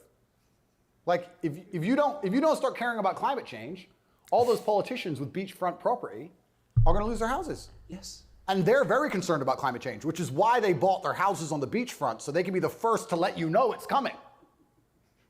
The early warning system, right? They're very concerned. That's why they want to be right there on the beach. Quite honorable if you think about it. Kind of on the front lines of the climate crisis. Absolutely. Lead from the front. So good. But one more point about this. Sorry to go on and on. No, I love it. But when I say these things, people, you don't care about the environment. And I try and explain to them, its I finest. love nature. You love hunting, fishing, you love Yes. nature. I love nature. Passionately. The problem with all of these things is not that I don't like nature. The problem is that nearly any issue which appears to be virtuous on the planet today is Trojan horsed with garbage. Yep. That's the problem. I have no problem with fixing or maintaining or preserving nature. I have a problem with them telling me I have to maintain nature, them Trojan horsing my bankruptcy into the middle of it, knowing that nature won't be fixed, then telling me it's about nature and telling me I should agree with it. That's my problem. There's nothing left on the planet, no issue, which isn't Trojan horsed with absolute garbage. Yeah. And if you're going to sit there and tell me that I need to give more money to the government to stop the sun from being hot, I'm going to argue with you that I'd rather keep my money. Thank you very much. Yeah. So this is the problem with all these issues. It's nearly anything. When I argue against them, people are like, you don't care about the issue. I do. But you're not smart enough to understand that the legislation around this issue is so large, it hasn't even been read by most of the people voting for it. Yeah. And there's something in the middle of it which is going to damage every single person's life, which has nothing at all to do with the issue itself. And most people don't understand that. They co-opt people's best instincts, their love of nature, Hola, which Maru. is a virtue, of course. Yep. Their love of their neighbors during COVID. Don't you care about your neighbors? Oh, Well, completely. Of course you do. And your grandparents? I revere my grandparents. Of course. Hola, hola, Of course. hola, And hola. you're a bad person if you resist. I was a terrible person for going to Sweden. You're a very bad person. You don't care about anyone else. And that's how they do. It's weaponized virtue. And my opposers, every single virtuous thing that comes out of their mouth is never from a place of virtue. It's from a place of hate. Yes. It's weaponized. And also, and I don't talk about this very often, but people can go right now to tatepledge.com. I donate $25 million a year to feeding children in war-torn countries, especially in the Islamic world, because that's where a lot of the war is. Nobody ever mentions that, ever. Nobody mentions any of the charitable work I do. Nobody mentions any of the lives I save. Nobody mentions any of the people who support me. They don't mention anything at all. They just come along and say, you're a bad person. And I say, well, if I'm a bad person, let's talk about the things you've done to genuinely benefit humanity, besides sit on Twitter and talk shit. Have you ever done anything for anybody, ever? Are you capable of doing anything? Because the things that make me a bad person, right? You don't like me for my principles and the fact I stand up for myself and the fact I have parameters and I say no, everything you hate about me. Those are the things that allow me to even do good in the world. If I was like you, mush, goo, I couldn't even help anyone. If you had to help someone today, how could you even do it? You're broke and you're lazy and you're stupid. You can't even enlighten anybody. You can just spread hate. How is that helping the world? These people are a net negative, genuinely. And that's what's so crazy about being attacked for your morality, like I'm being now. And when you're a good person in general, they attack your morality, because the people who are attacking you are absolutely and utterly immoral. The ultimate hypocriticism. Ultimate. Even more than my private jet climate change stance. So it's... The world is set up in a state of delusion and deception. It's certainly unique. I do like to believe, though, we're entering a new stage of consciousness. I do like to believe, at least from 10 to 15 years ago, more people are... I think COVID woke some people up. I do like to believe the MSM credibility is tanking in real time. Trump helped massively. Fake news. 2 words. Before Trump, when did you ever hear fake news? I didn't really hear it that often. No. Fake news, fake news, fake news.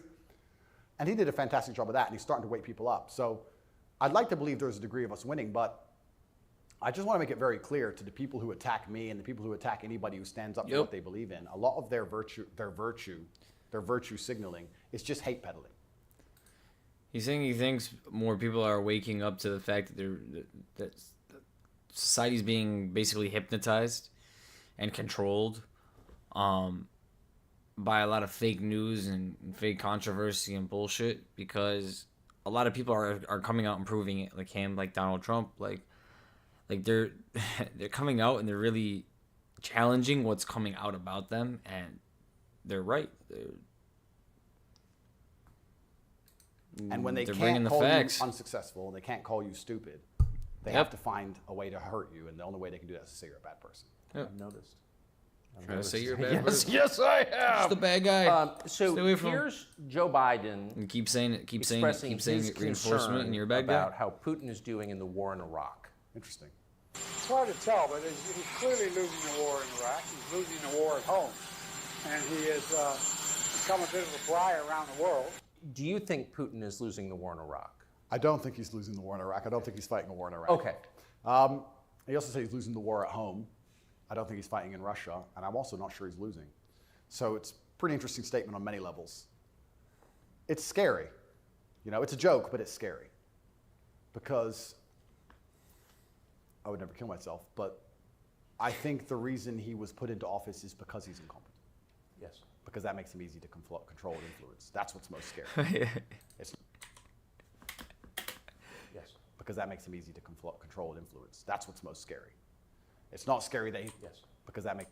I think the reason he was put into office is because he's incompetent. I would never kill myself, but because I would never kill myself, but I think the reason he was put into office is because he's incompetent. He has said that like 400 times. I would never kill myself.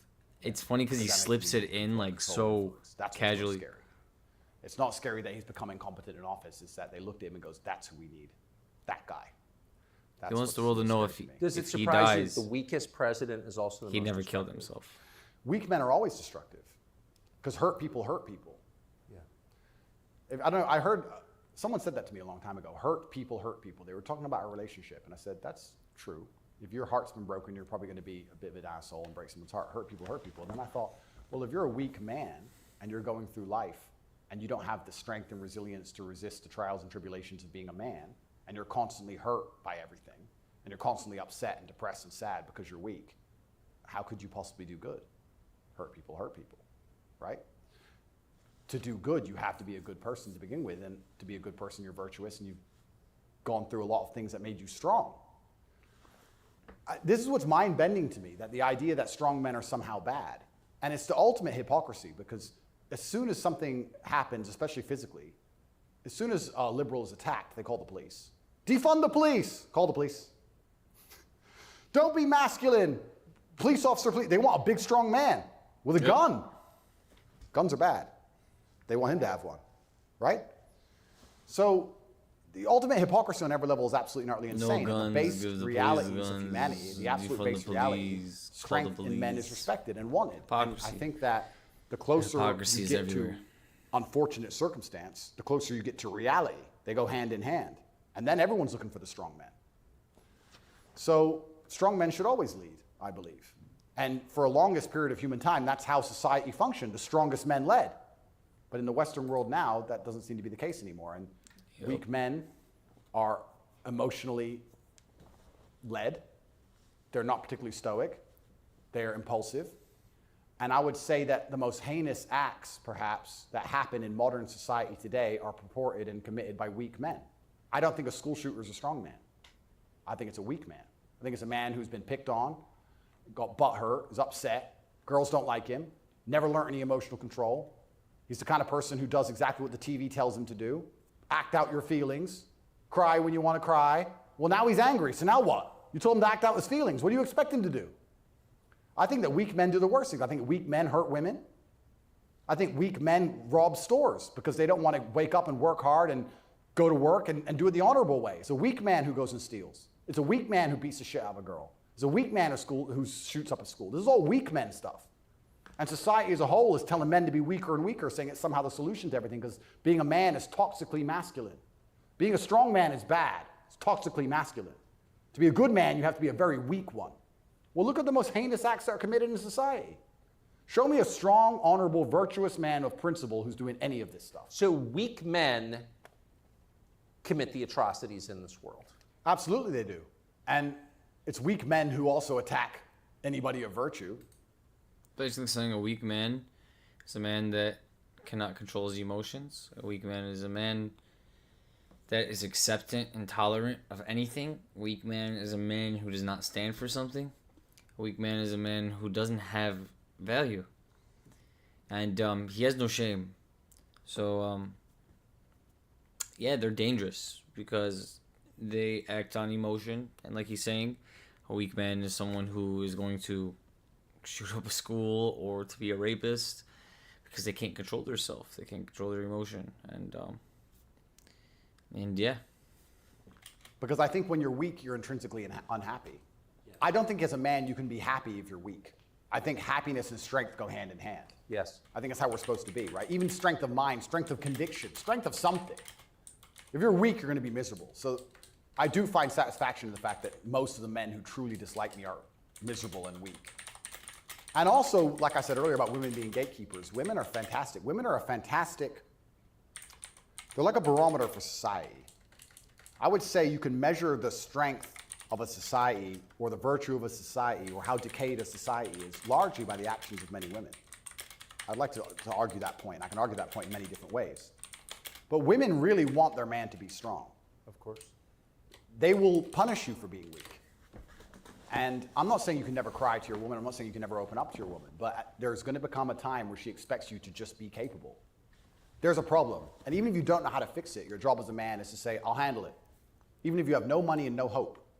And to go find a way to fix the problem. If you're weak and go, I don't know, she becomes very resentful towards you. And she'll punish you for that weakness. And I think what she's trying to do on an evolutionary standard is inspire you to man up, because it's your job to protect her, isn't it? Of course. So if she sees you and looks at you and doesn't see you as a man who can protect her, she can't respect you. So every survey of female happiness in the West shows just a straight decline since about 1970 till now. Women are becoming less happy in the West. I think it's very obvious. What accounts for that? How can you be happy when all the men around you aren't men, right? We are the most beautiful union that God has possibly created on the planet. A feminine woman and a masculine man. It's the most beautiful union that can possibly exist. It raises children the best. Both parties are happier. Both parties gain. It's a net positive for everybody. There's no negative. There's no downside. Yeah. But if you destroy one side of the equation, then the other side is going to be completely and utterly miserable and unhappy. Yep. How as a woman can you be happy if you can't find a man who you believe can protect you, provide for you, sticks up for you, has morals, has principles? There's none of those men left. So then what they do is just go from man to man trying to find it. And by the time they've been through enough men to maybe find someone semi-close to it, they've been through too many men to ever be happy. And then you have the absolute destruction of Western society. It's 100% true. This is 100% true. This is for men and women. They have conditioned men to be weak, emotional, and not be able to mature at a very, very young age. It takes men 30 to 35, 40 years old to even get themselves set. Where before 20 to 50 years ago, men were fucking men at the age of 16. Men were men at 14. So it's actually wild how times have changed. And it goes same thing for the women. Is these women start maturing and they start looking for men. They start looking for these qualities in men, and every single guy they talk to is he can't take care of them. He doesn't have the mental capacity. He's not mature enough. He's emotional with his decisions. She needs help, and she looks for him to be her problem solver, and he's not that. And it's because he's not a man yet. And that's the way society has conditioned most of the Western world, like he's saying. And it's very, very hard for men and women to actually have proper relationships and actually build and grow. And yeah. Talk about why men don't get married anymore. I can tell you why I wouldn't want to get married in America. I don't see the point in being married to a woman who's had so many partners before me that she can't properly pair bond with me, and then giving her the opportunity to financially destroy me. I think that would be bad chess move. And I do believe in marriage. I think society would be better if everyone was married. I'm saying that if you're living in an immoral society, being a moral person, if you're not careful about it, you can get wrecked. If the game is rigged, you have to be very careful if you play it. So how do we encourage men to get married? Well, they need to be worth marrying, but so do the women, right? So everything's decaying on both sides. Everything's spiraling. One of the reasons I also got called misogynistic, and I'll say it here, I argue the point that for the longest period of human time, evolutionarily, women had to adopt and find a way to take the ethos of an opposing tribe perhaps quicker than a man could because of war. If the man would come and if the men would fight and a tribe lost and the women survived, they had to change how they thought to fit in with the new tribe to survive. Yeah, because they'd be carried off. Because they'd be carried off. Of course. Yeah. Like the French women were sleeping with Nazis towards the end of it. Towards the end of Paris occupation, all the French women were sleeping with Nazis. When the Nazis got kicked out, the French women had their heads shaved because they got caught hanging around with German soldiers. The German soldiers killed their husband. 3 years later, they need to eat. So the German soldiers have a wage. He's handsome.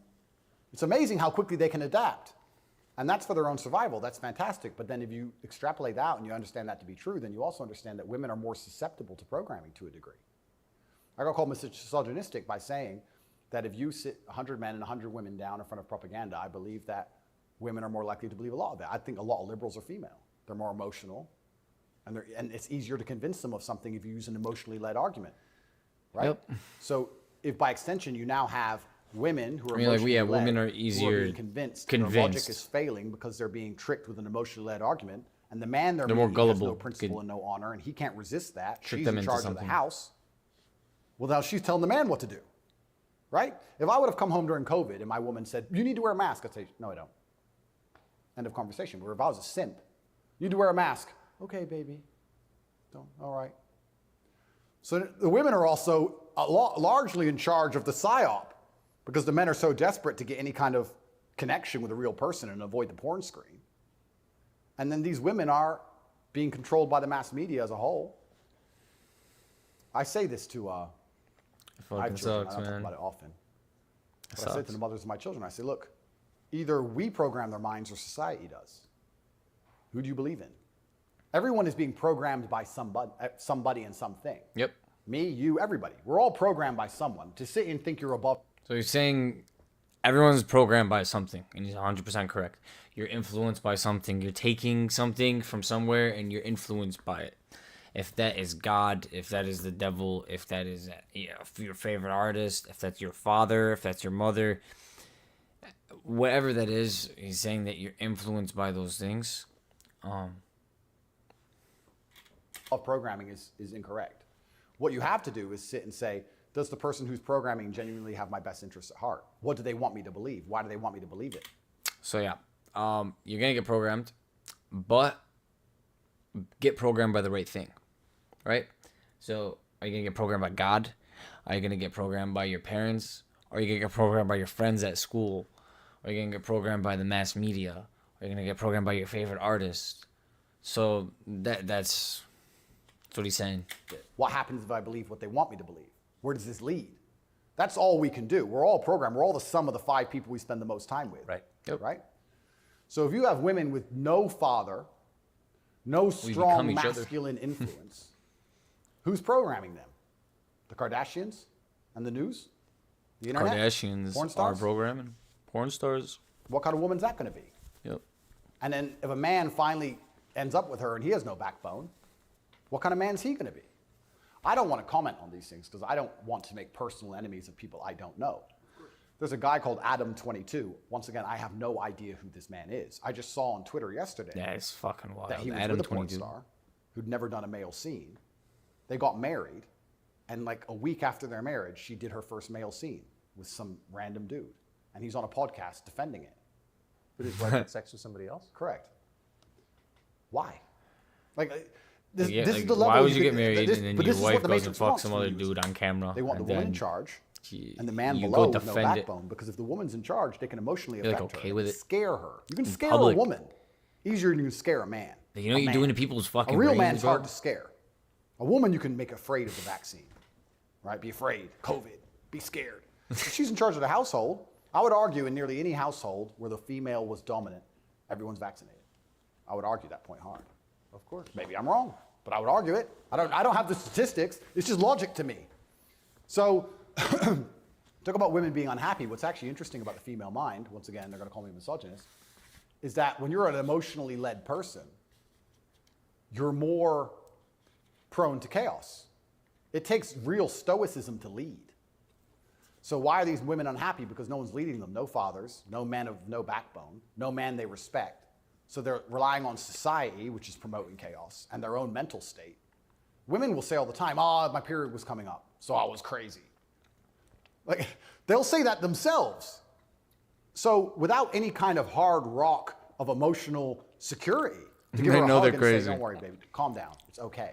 When you have no hard rock of emotional security and you leave her to her own devices, she's going to be, to a degree, chaotic. And you know who told me this? A woman said this to me. A woman said, most women are closer to a mental breakdown than you possibly believe. Just had this conversation. I was like, really? She goes, yeah, and that's what I love about my husband. He makes me feel happy and secure and safe. If I'm starting to have a problem, I know I go to him and he makes me feel safe. He's my rock. There's a woman said this to me a long time ago. Yes. So why are women miserable? Because where are they going to get their happiness from? Where are they going to get their emotional stability from? It's not their job. I don't believe it's a woman's job to be emotionally stable. It's a woman's job to do many other very important things that men can't do. More important. They're better than men at a lot of things, women are. But it's our job to be emotionally stable. Women are better than us at certain things. We're better at other things. And that's why as a team we're so powerful. To sit and pretend we're all the same the whole way through, then why do we even need each other anymore? Well, I don't think we do. Exactly it. And this is why we have birth rates declining, porn, women who are running around sharing one man with no intention of having children, marriage is gone.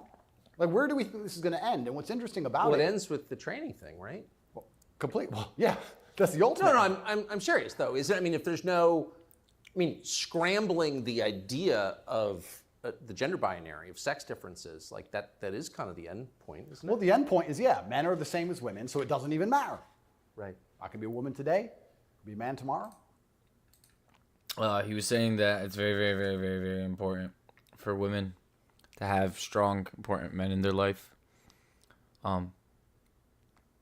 Because that's what necessarily drives a woman to not be chaotic. When a woman doesn't have good male role models in her life, she becomes chaotic. And that's necessarily true. I've had this conversation the other day. I understand this 100%. I understand that if you're put in a situation where the odds are against you and you don't have a role model and you don't know how to act, you're going to be put in harder situations. But you still do know what's right or wrong. It's just you might make the wrong decision before someone who was guided or had a male role model in their life. So yeah. Doing bad things is doing bad things. But that is what he's saying. None of it matters anymore. I also think a large part of this transsexual movement, I think a large part of it is a deliberate attack on us and our senses because they're trying to convince us to ignore our eyes. Yeah, literally. I do believe that is a bottom line. I think the bottom line of slavery are your own senses. They're trying to no matter make what you I'm told, literally, that you it's know cold what a outside. fucking man is and you know what a woman is, but you're still going to deny That's the bottom it. line.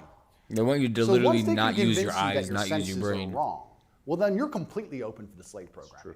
Mm-hmm. Once you can look at something with your eyes and ignore your eyes, you're a prime candidate. So I think a lot of this has also something to do with that. You are going to say that's a girl.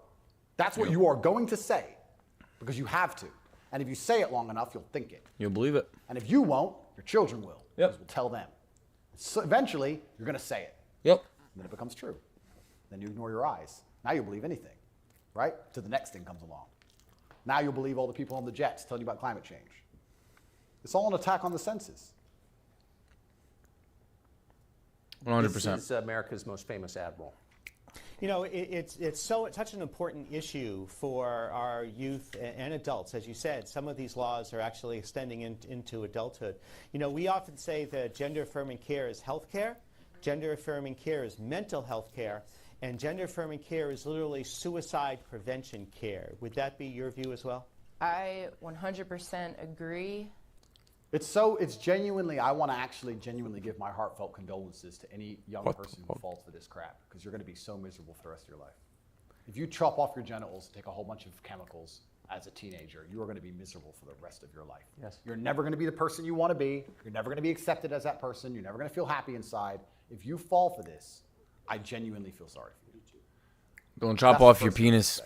The second thing I'm going to say, I find it very interesting that the only surgery we call affirming is gender surgery. You know, it's fucking crazy that we live in a time where this is normal. People are trying to push this. Like, people are literally cutting their dicks off. And like it's not even like, oh, it's someone who was born like hermaphrodite or whatever the actual correct medical term is. It's like, I was born with both a vagina and a penis. It's not even like that. And then like one of them operates or both of them operate. That's like 0.00001% of human beings on the planet. It's like fucking Bruce Jenner at the age of 65, Olympic athlete male who has 8 fucking children. He's now a woman. He's been a woman his whole life. That's what he feels. He's now Caitlyn. Like, that's fucking wild. People literally are stupid to believe this shit. They're fucking stupid to believe this shit. Imagine a girl woke defend up and said, it? I was born in the wrong body because my tits are small. I'm a big-titted woman, but I was born in the wrong body. I need tit-affirming care.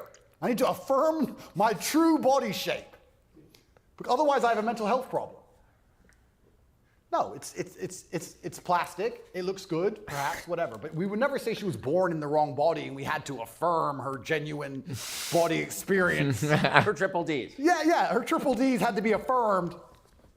It's garbage. You're not affirming anything. And also, I think it's kind of interesting. They say that trans people commit suicide at a higher rate. That's sad. Nobody should kill themselves. I would hate for anybody to kill themselves. They say that's because they're picked on for being trans. I don't know. It's not why 'cause they're being anyone's ever had the picked on. argument that perhaps they have a mental instability before this trans stuff, and that's why they're more prone to suicide in the first They have a place. lot of problems. Seems like an obvious explanation. Seems like an Imagine obvious being a explanation. man and a woman I at don't the same think fucking it's time. normal for anybody Thinking that to or wanna believing kill that themselves. or actually being that. I think if someone were to come to me and say, I really want to cut my hand off, I would think they had a mental illness. Why? Don't. Like, look, imagine you're actually a tranny. Like, you're actually a transgender person. You were born with both, and you actually go through a medical issue and you live with this issue. Like, it's not like you just have a penis and you use it when it's normal, or you have a vagina and you use it as normal. It's like you're born with both, or you have problems, you have hormonal problems where your body produces estrogen and testosterone, or does weird shit like that. This can happen, but are very, very, very rare, and I put my condolences out to those people. You know, people who literally are just changing and claiming shit and just saying shit and dyeing their fucking hair and doing weird shit. Shame on you. Because there's actually people who struggle and they're born with these deformities and they have these issues and their DNA and their hormones are completely off balance and off, and you come around and you fucking make it 10 times worse. That's why the suicide rate is up in the transgender community. It's not even the real transgenders that are killing themselves. It's a bunch of people who are pretending that there's something else that they're not. And because they're pretending there's something else that they're not actually dealing with being an actual transgender person that has off-balance hormones and two body parts. You literally go crazy because you put yourself in the wrong body. You're fighting your hormonal balance. You're fighting your nature. You're fighting your instinct. Imagine a fucking dog fought its instinct, or an alligator fought its instinct. It just die. It becomes useless. I don't like it. Maybe you don't like it. I don't like my hand. I don't want it. I would think that's very concerning. So I really, truly feel sorry for any young people who fall for this. I don't blame them. I think it's a massive psyop. And I think if you fall for it, you're going to be miserable forever. And one more point I'll make on this whole thing I found very interesting. I'm a professional fighter, so I spent a lot of time in Thailand when I was fighting. Kickboxing is big over there. And I've always thought, no one's ever mentioned that Thailand has a bunch of ladyboys, right? But if you say to a ladyboy, are you a man or a woman? She goes, I'm a ladyboy. What's that? I'm a man, but I'm a ladyboy. They don't see themselves as women in the real sense of I am female. Boys. They don't want to compete against women in sports. Act like they don't want to pretend they can women. have kids. They don't talk about having periods. They're like, oh, I'm a That's ladyboy. like no, It's like, ladyboys. kind of like an in-between. It's got its own thing. India has the same. Yeah, it's fine. Ladyboys. Nobody over there is genuinely arguing that they are actually female. Only in America are we doing that. And that's what's the craziest thing of all. Even if you truly, truly believe you need to change gender, and you truly believe it's the right path for you, and you believe you're not being psyoped, and you believe you're going to be happy, and you believe you need to mutilate yourself, that's all fine. But then to come along with the hubris and arrogance to tell me that I have to pretend you're something you're not, Yes. biologically. That's right. That's absolutely and utterly arrogant. You can't tell me what I have to call you, right? I'm allowed to come to my own conclusions and opinions. And the whole point of being a human is that we've gone through life long enough to identify patterns. Imagine humans didn't identify patterns. One person went and got ate by the lion, you watch it happen, then you go for a turn. Like, no, you work out over time. Don't go near the lion, right? If I look at a person who's 6'4", muscularly built, right, with a big jaw and a beard, my brain and my life experience tells me that's quite often a man. That's Very often it is. very often. That's the conclusion I've come to. To come along and say, no, because I've decided to do X, Y, Z, you have to ignore all of the patterns you've identified throughout your entire life and everything you believe to be true. You have to throw away all the science in your entire worldview and everything about how you view the world. You have to eject that from your brain and call me what I want to be called is extremely arrogant. And if I went through the world and said everyone had to call me King Andrew, they'd tell me, shut up. Why? If they can get called whatever they want, I should be able to get called whatever I want. I want to be King Andrew, #1 savior of Earth, climate change activist. That's what I want to be. And if anybody calls me anything else, they're a bigot. That's what we're going to do. We're going to go down that path. I'm going to make sure that my title climate change activist. is good. Legend Lord of all beast. lands, Lord of all beasts of the land and fishes in the sea. The most honorable man who's ever lived. The fastest human alive. Who cares? Doesn't matter that I can't run fastest. It doesn't matter, Tucker. I'm the fastest human alive. You must affirm my belief. I'm the fastest man alive. You guys, Greatest he's man the in fastest showbiz. man alive. Sorry, Tucker. Usain Bolt? Out the Political window. commentator there's ever been. The Let's Flash? just go down this Out path the of window. insanity. Why not? Superman? Walk Fuck around with that stickers guy. on our head. Andrew Great. Tate, fastest man alive. The scariest thing about all this stuff is that the world is still polarized to a degree because there's certain places in the world which are too close to baseline reality for survival, for any of this garbage to fly. You think you can go to Tajikistan where people are trying to eat and talk to them about gender and all this garbage? They'll be like, listen, you're a man, this needs doing. Shut up, right? There's no time for any of that. So as the Western world is self-destructing in real time, there are places in the world where none of this crap is happening. Saying that this transgender bullshit and this whole entire movement and this overreaction to everything and being like super gay and pushing these movements, this doesn't happen in other parts of the world because they have better things to worry about, like survival and actually being men and actually being women. And if you went over there and you tried to say this shit, they would literally reject you and be like, who the fuck is this person? They're mentally ill. But it's okay in the United States of America because everyone's so privileged and so satisfied, and they don't have to deal with all of the other things these people have to deal with in other countries, like survival and actually like reproduction and traditions. They don't have traditions, they don't have culture, they don't have morals. So it just, that's what life is to them. So who's going to own the world in 100, 200 years? Like, it's still competitive to a degree. It's still bipolar.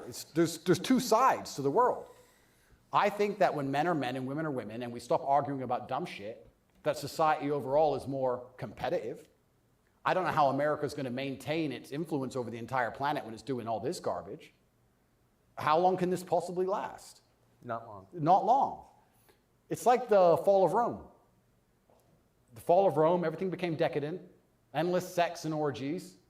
No one had enough faith in the state to join the army anymore. Yep. And people talk about barbarians destroying Rome. Rome was destroyed from the inside. Everything That's what fell. happens. And we're witnessing it in real time. And we have all these problems on Earth, and then they want to...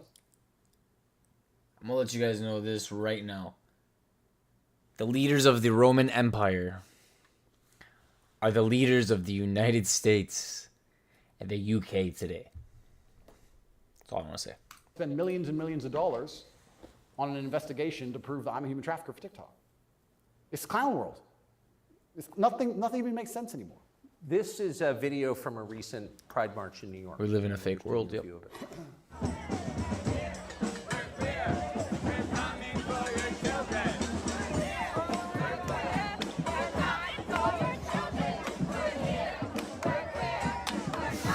Like, what the fuck? So I have a few points on this. The first point is that it is an unfortunate reality, and I'm not going to be called a bigot. I'm going to talk about the reality that the homosexual community cannot reproduce in and of themselves. So for them to have a community into the future, they do need your children. That's how they think. For there to be a homosexual community in 100 years from now, they need straight people's kids. Because only straight people have children. So they're very... They were chanting, "We're here, we're queer, we're coming for your children." And he's saying, they're right. That's what they have to do. Because gay people can't have kids. Like, a woman and a woman can have a child, and a man can have a child. So the only way they can actually have children is straight people. They need straight people's children to then brainwash them into being gay. I mean, some people have the intuition to be gay. I believe that. But the amount of people that are gay and tranny and, like, they believe this crazy shit, it's not because they actually are that. It's not because they actually struggle with that, or they have hormonal off balances, or they're actually, like, struggling with something from the inside. It's most of these people are creating problems for themselves because they're already depressed and they don't want to work and be better people. They're telling the truth. That's the first thing. They mean what they say. The second thing is, I think a lot of this is an attention grab by them. I think they are slightly disappointed in how tolerant many people your actually children. are. Like, I have what no the problem with gay people. I don't fuck? care. I'm gay. Cool. I want to get married. Fine. I'm going to wave my dick in your kid's face. Wait a second. Yeah. They push it to a point where we have to react. And then when we react, they say we're bigoted. Children are innocent, and destruction of innocence is one of the most disgusting things on the face of the planet. It's terrible if a child is killed in a war. It's terrible if a child's mind is warped by any propaganda mechanism. They're innocent. Leave What the I don't innocent understand people is why, alone. Children. Imagine heterosexual men walked around naked saying we're coming for the children. Well, someone gets shot. Absolutely. So why is it when For you have... good reason. Completely. So as soon as... He said, imagine it wasn't gay men running and chanting, "We're gay, we're queer, we're coming for your children," and it was straight men, like a group of like 10 like big guys, and they're like, "We're here, we're straight, we're coming for your children." Like, you'd be fucking scared. Like, then it would be a problem, it'd be a threat. But when it's a bunch of gay people saying it, it's okay. there's this sexual orientation, they're completely protected. They're And fucking protected by I their think that the sexual whole point of preference. having children as a whole Because they is like to this instill type them of with your sex, worldview. they're I know if I protected. have children, I want them to be like me. We just talked about my last name and how I want them to honor me into fucking post-death. crazy. The world's Then I fucking want them to crazy. be a representation of me, which means they should believe in my values and my creeds. Why is a group of people in New York walking around telling me what they're going to teach my kids and what my kids should believe? They're not your kids, they're my kids. Right. And that's what's so scary, because children are impressionable and children are raised by the state and the internet, effectively, which is why they want me off the internet. But they'll let a lot of people stay on the internet that say a lot about a lot of things. Yep. I'll argue that if I was transgender, the American embassy would have told Romania they were bigoted and removed me pretty quickly. I would genuinely argue that point. They would say, no, what you're doing is abusive to the LGBT community. He must be removed from jail. Of course, immediately. Immediately. But because I'm straight and heterosexual, it doesn't matter. We're the class that suffers the biggest bigotry that possibly exists in the Western world today. I would actually argue that point. But they're saying this to be deliberately provocative. They're deliberately trying to upset people. They want to upset you so that when you talk against it, they can call you names and call you a bigot. Yep. And also, they mean what they say. And it's truly scary. They purposely I'm poke obviously you. a Muslim. I'm Islamic. What most people don't understand about a lot of the Islamic world is that a lot of these things are outlawed, right? But people say, so gay people can't go there. If you go to Dubai, you will see gay people. If a guy wants to be gay and do whatever he wants to do with a full-grown man in his own house, I don't care. And you can tell. You might have a waiter's gay, whatever, etc. The only reason it's outlawed is not to stop a full-grown man meeting a full-grown man and doing what he decides to do. It's outlawed to prevent it bleeding into society and affecting the culture where the children are affected. Yep. That's why it's outlawed.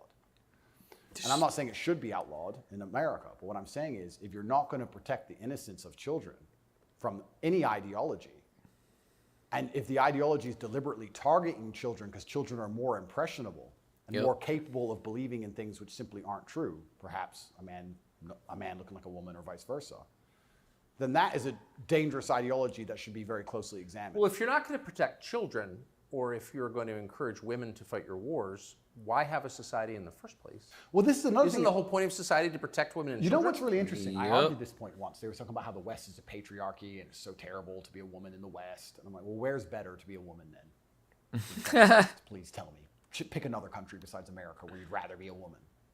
It's garbage to begin with, but you're saying, oh, America's a patriarchy and Americans are all misogynistic. And men are so bad and women have been oppressed since the beginning of time. It's always been a patriarchy. If that's true, why don't women fight our wars? Think about it. We can get the women of our country and the women of another country and let them go die in a ditch. And us men can just sit around being patriarchs. Watch the woman. Why do we have to go die? Why do we have to go get our legs blown off? No, because we're a patriarchy. Women can go suffer. Or do the women get to stay at home and we go suffer? Yeah. How is it a patriarchy? Right? So that's garbage to begin with. But I think, genuinely, to go back to that point, any ideology which is waking up and saying, our worldview is so extreme, the only way we can truly ensure it exists into the future is to find the most susceptible people on the planet to program and attack their minds, children. I think that that's a destructive ideology and should be very closely looked at. And it doesn't matter if it's LGBTQ or anything else. It's so I sad. think if you sit children down and pump propaganda into their brain, and that's the only way you can get what you want, then there's probably something wrong with your ideas because you're afraid to challenge them with a grown adult. You don't want a fair fight. You understand? They don't want a fair fight. They want to sit with a child who has no idea what he's talking about and tell him that men are women and women are men, and vice versa, and just completely confuse the poor child because they don't want a fair fight against a rational adult. And that's scary. It doesn't seem a huge improvement over, say, ISIS to me. Absolutely. That's how do you convince somebody to blow themselves up? Well, you find a young man, teenage boy, and you program his mind. Exactly.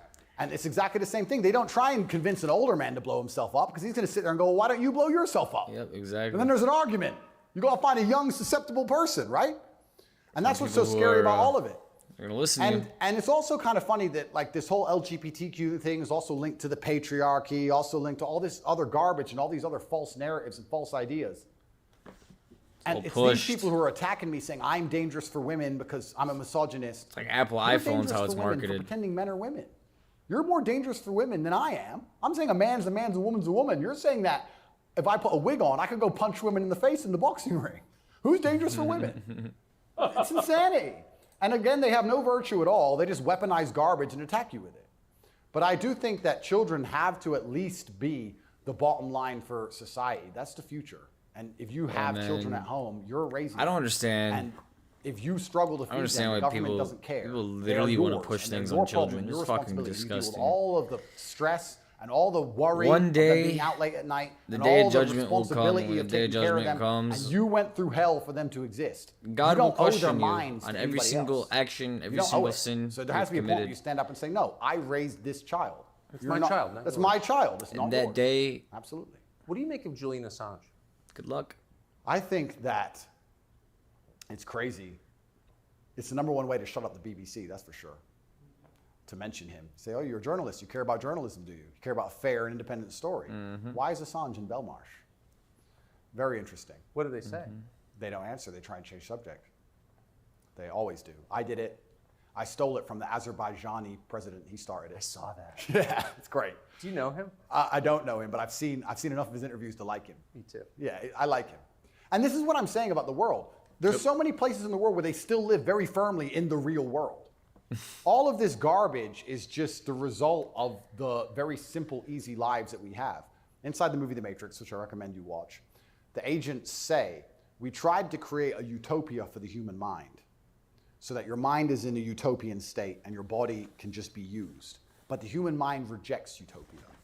We created the world in 1999 at the pinnacle of human civilization before machines took over because the human mind needs struggle and it needs problems. Otherwise, it rejects it. Yes. And I kind of feel like there's a whole bunch of people trying to just find problems and find struggle in their lives because they don't have enough motivation to do something that's genuinely difficult, like, help people. Yep. But they can't live in this state of complete vegetation. That's so right. then they wake up and say, oh, I'm oppressed. My pronouns. How much energy must it take to go through life trying to correct every person you interact with to call you Z? Think of the calories burnt. I can't think of a bigger waste of time. Think of the calories burnt. Every Starbucks employee, it's actually fucking Z. hilarious. Correct.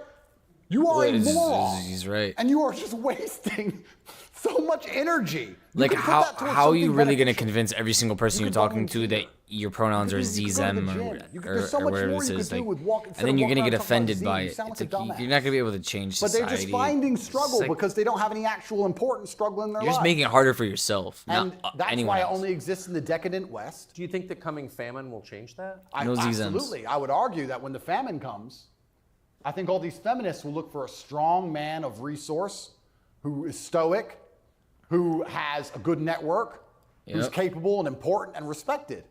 It's amazing how quickly Women feminism do want disappears. supporting- In fact, there's a podcast I did called Fresh and Fit. And I did this podcast in Miami, and I was arguing They want about men who gender can roles support with them, 7 who are girls. smart, And who are strong, during it, they were telling me that they can do anything who a man can can solve do, their all the usual problems. things, and they don't care. They don't need a man. All this garbage. Like- and some crazy fan knocked on the door. There's a reason that they always say like good guys finish last and things like that, because guys who are necessarily assholes, it's like they're affirming. They know who they basically are, and they don't let anyone get in their way of who they are. That's why they're looked at as an asshole. Some guys are actually assholes. That's what attracts females, not the asshole part, but the part where they're confident in themselves, they know who they are, and they're affirming to it. They're affirmative, and they're confident in who they are. A guy who is not confident in who he is, who sits back, who's I don't know, he's not attractive. For me, and he had a gun. He knocked on the door. You should have seen the women, how quickly they became feminists when I had to go to that door. All completely changed. Go. Oh, the feminism's out the window. There's no Yep. feminists on the Titanic. There's no feminisms in a famine.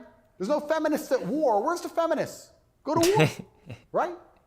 I remember when Afghanistan, when we did that very well-planned, very thorough evacuation of Afghanistan, and all the schools that we opened for women got shut down by the Taliban. That's fun. And I was having this conversation with someone, and I was saying, okay, well, you're an Afghan man, right? You've been hired by the Afghan. He said there was loud knocking at the door, and a bunch of feminists get scared. Like they're not gonna get up, go to the door, and go fight whoever's at the door, who's a threat. Feminism's gonna go out the window. They're gonna say, "Protect me." Defense Force, and America's now left. They're no longer And you have a meager equal. wage, and America's left, and the Taliban are coming, and you're standing outside of the school with your AK, and they're coming with whatever they've got, and you're looking at the school going, do I really want girls to go to school that bad? Not really. Just put it down, you walk off. Yep. And this girl's like, yeah, but it's really important. And I'm like, yeah, it is very important. I agree. Women should have education and right the education. Completely agree. But you're also saying here that men should die for it, which is fine. I'm not saying that shouldn't be the case, but I'm saying that you should give men the respect they deserve for dying for your education. Yep. Because it's not the women who are going to defend that female school, it's the men. So if you're going to shit on men all day long and say we ain't worth anything until a war comes, and then you want us to go die? That's interesting. When the famine comes, the closer reality gets towards baseline survival, the closer we become towards our gender roles, because it's the only way we can be competitive. If you took 10 men and 10 women and stranded them on a desert island, the men would be men and the women would be women. Because if they didn't, they would die. Yep. That's the bottom line. And Welcome I think to that if you instinct look at and history, survival, my guys. since the dawn of time, men were masculine, and also men, by and large, were generally ruling the society, not in an oppressive way, but in a protective way. And I think that means that makes society most competitive. And my argument for that is that if you name any society since the dawn of human time, men were protecting women, providing for women, and basically in charge of the society. And these are societies that never met. So it can't be an idea that spread. The Ming dynasty and the Aztecs, they're pretty far away. But that's how society was most effective. And when feminists argue with me and say, we need a society run by women, so well, that's never ever happened. And if it has happened, they got destroyed so quickly they never had a history. We can't even name one. So it's a brand new idea, which I'm not saying is a bad idea. I'm saying if it's a brand new idea, you can't tell me it's going to be better because it's never been tried, ever. So we're going to see. But what happens if it doesn't work with the most powerful nation on earth? Right? So we're feminizing men and women have more and more control and more power, which is fantastic. I'm saying this is untested. Who knows where any of this is leading? And our competitors, America's competitors, are still very firm in their gender roles. So it's certainly an interesting period of history we're about to enter. It's very interesting. What's your view of tobacco? I love tobacco. So my diet is particularly strange.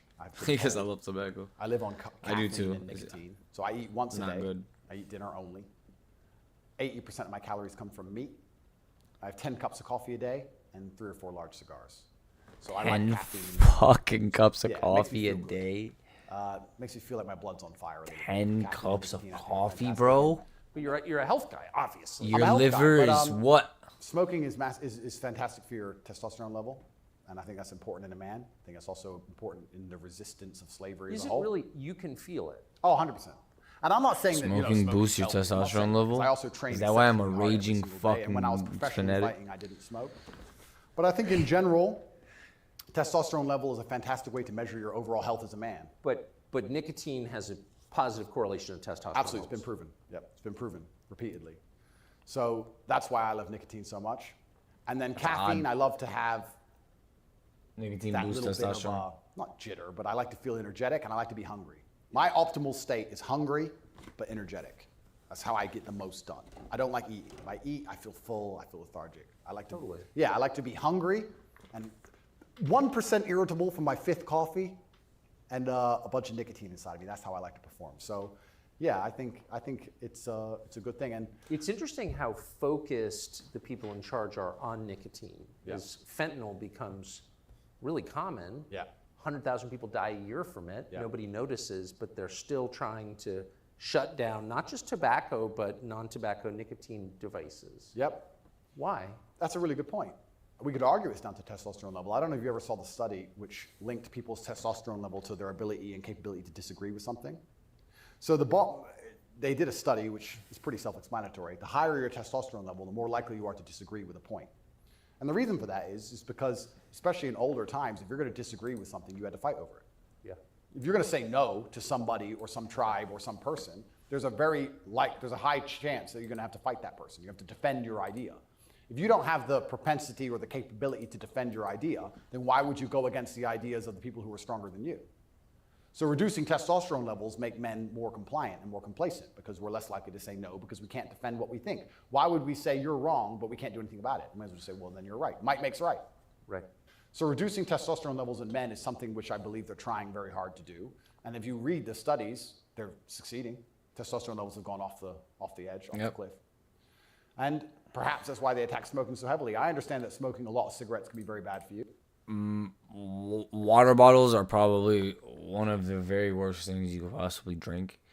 The plastic and the chemicals that come out of that plastic when it's just sitting in there and sitting in there and sitting there and it's hot and it's cold and it freezes and it's fucking disgusting, bro. Water bottles are probably the most toxic thing.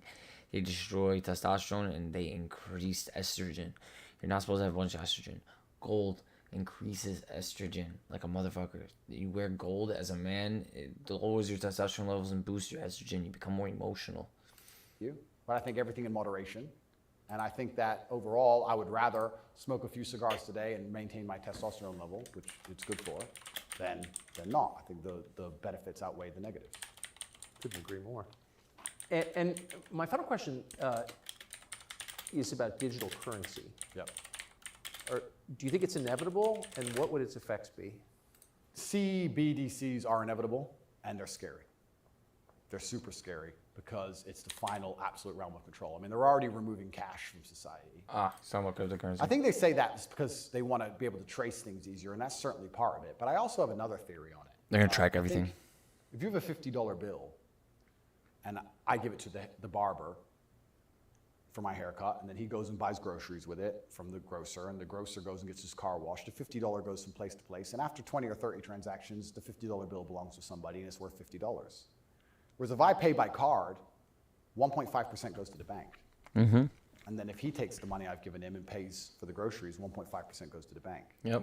And after the groceries have been paid for, when he goes to get his car washed, 1.5% goes to the bank. So after 20 or 30 transactions, $50 is gone, the bank has it all.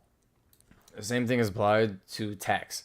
So every single time you buy something or you transfer something, when it comes to $1, you pay tax on it, and then the person you give it to pays tax on it, and then they use it again and they pay tax on it, and the person that gained profit on it pays tax on it.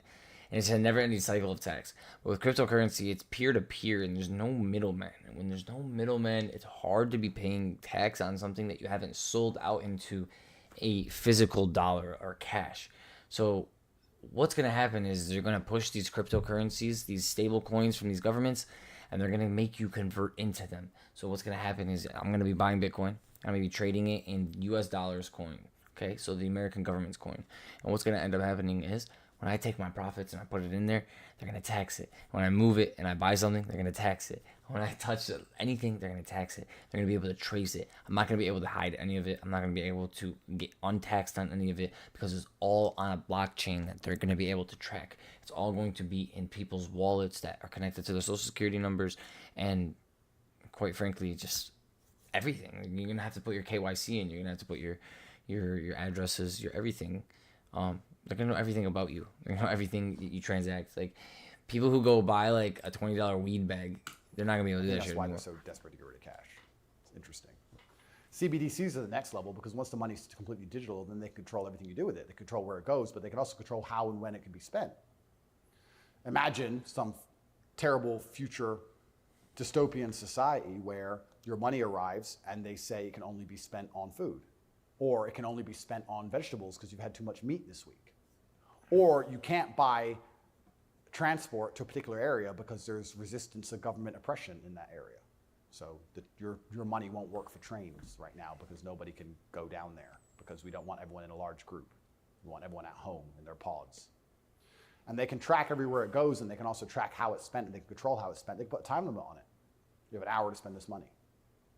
Scary. Like, think of all the ways they can inflict control over it. And I think this is actually one of the reasons why also I'm disliked. The BBC said this to me when they interviewed me. They said, Lucy, the very intelligent BBC reporter, said, word for word, you have a Bugatti and a cigar, and that means it comes with a side order of misogyny.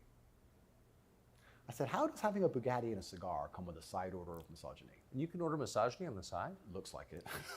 It's like a sauce. And she repeated it because she couldn't.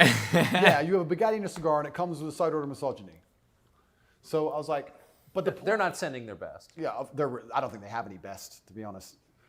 But the point they're making, what she doesn't realize she's making, because she's not smart enough, but what she wanted to say, but she couldn't say in a way which sounded negative, is financial freedom is required to a degree to resist.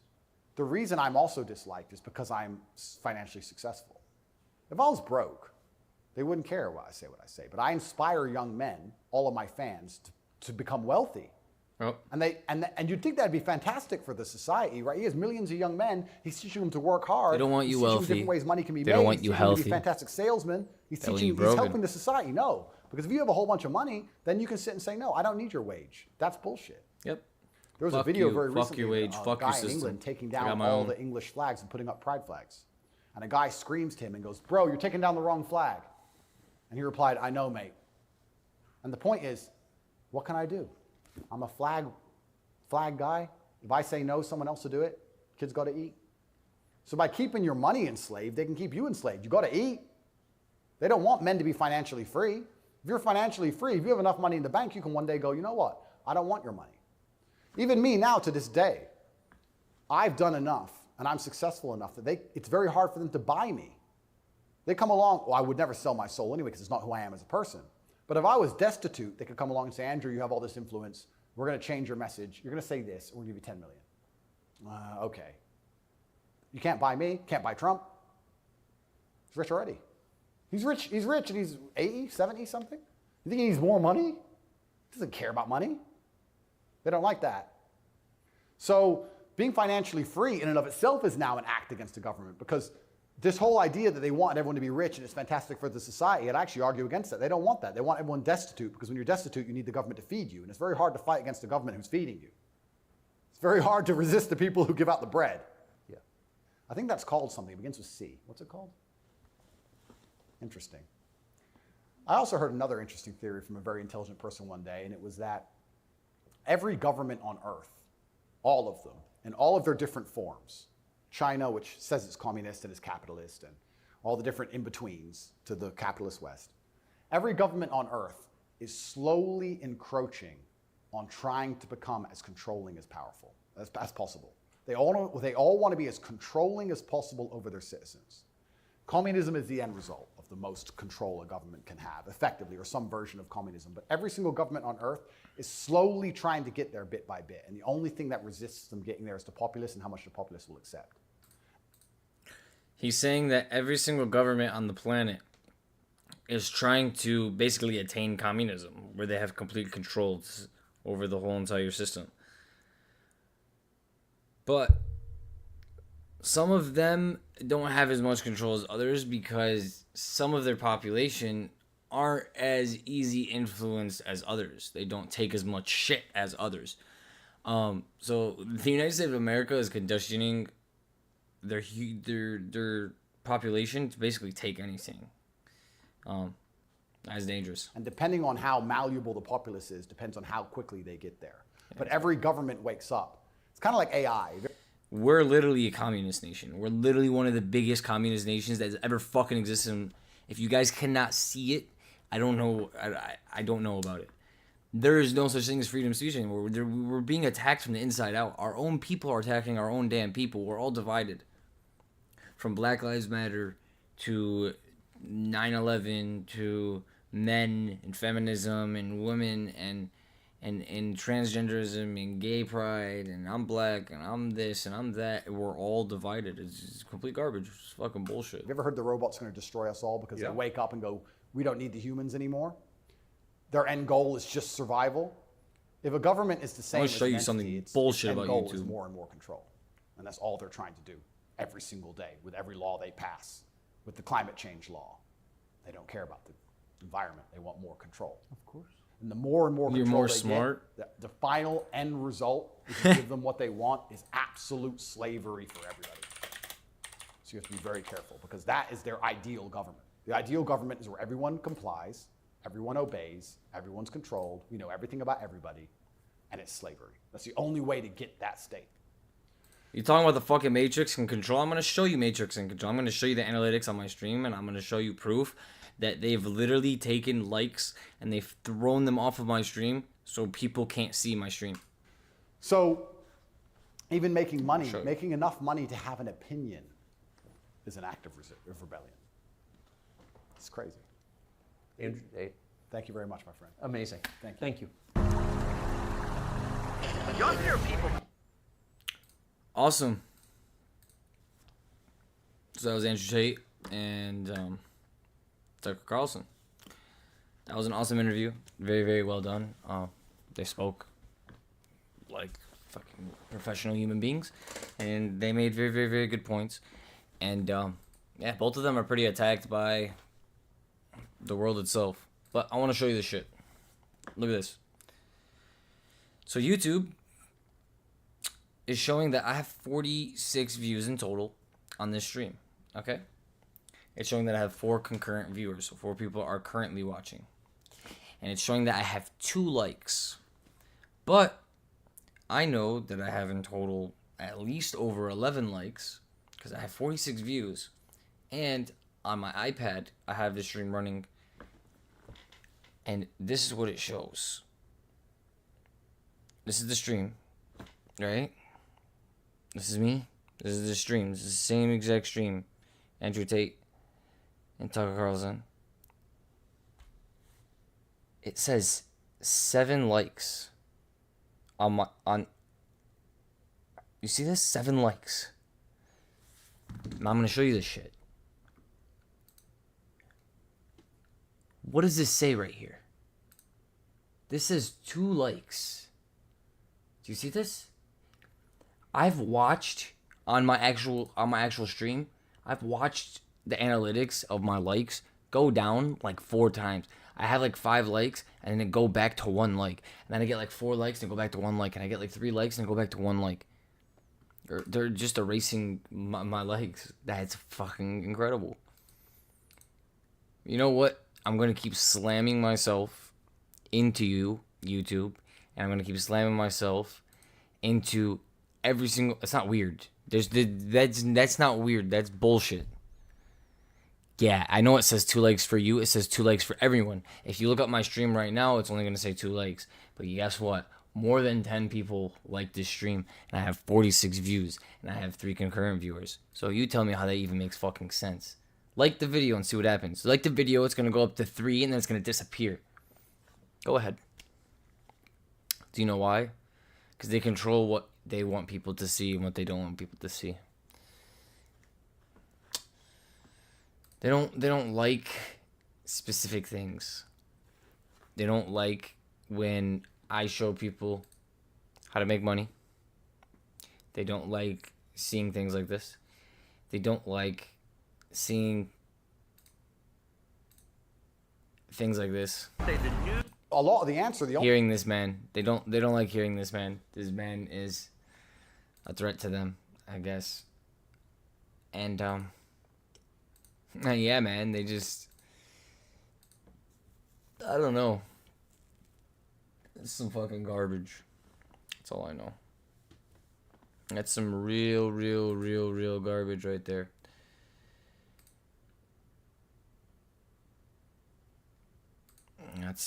It's actually sad.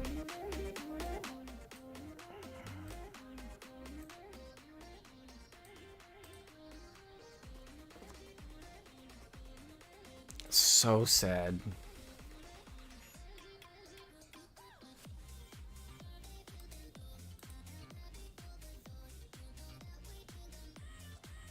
It says 3 likes now. It says 3 likes. Concurrent viewers 3. Can we eat Sijit? I'm not eating Sijit. My stomach will explode. I'll literally die if I eat that. Hell no, I eat this shit. But I'll come downstairs. Anyone who tuned into the stream, thank you so much. YouTube tried to completely destroy me. I have 4 concurrent viewers and 3 likes. I have over 15 likes, at least on this stream. I have 46 views in total.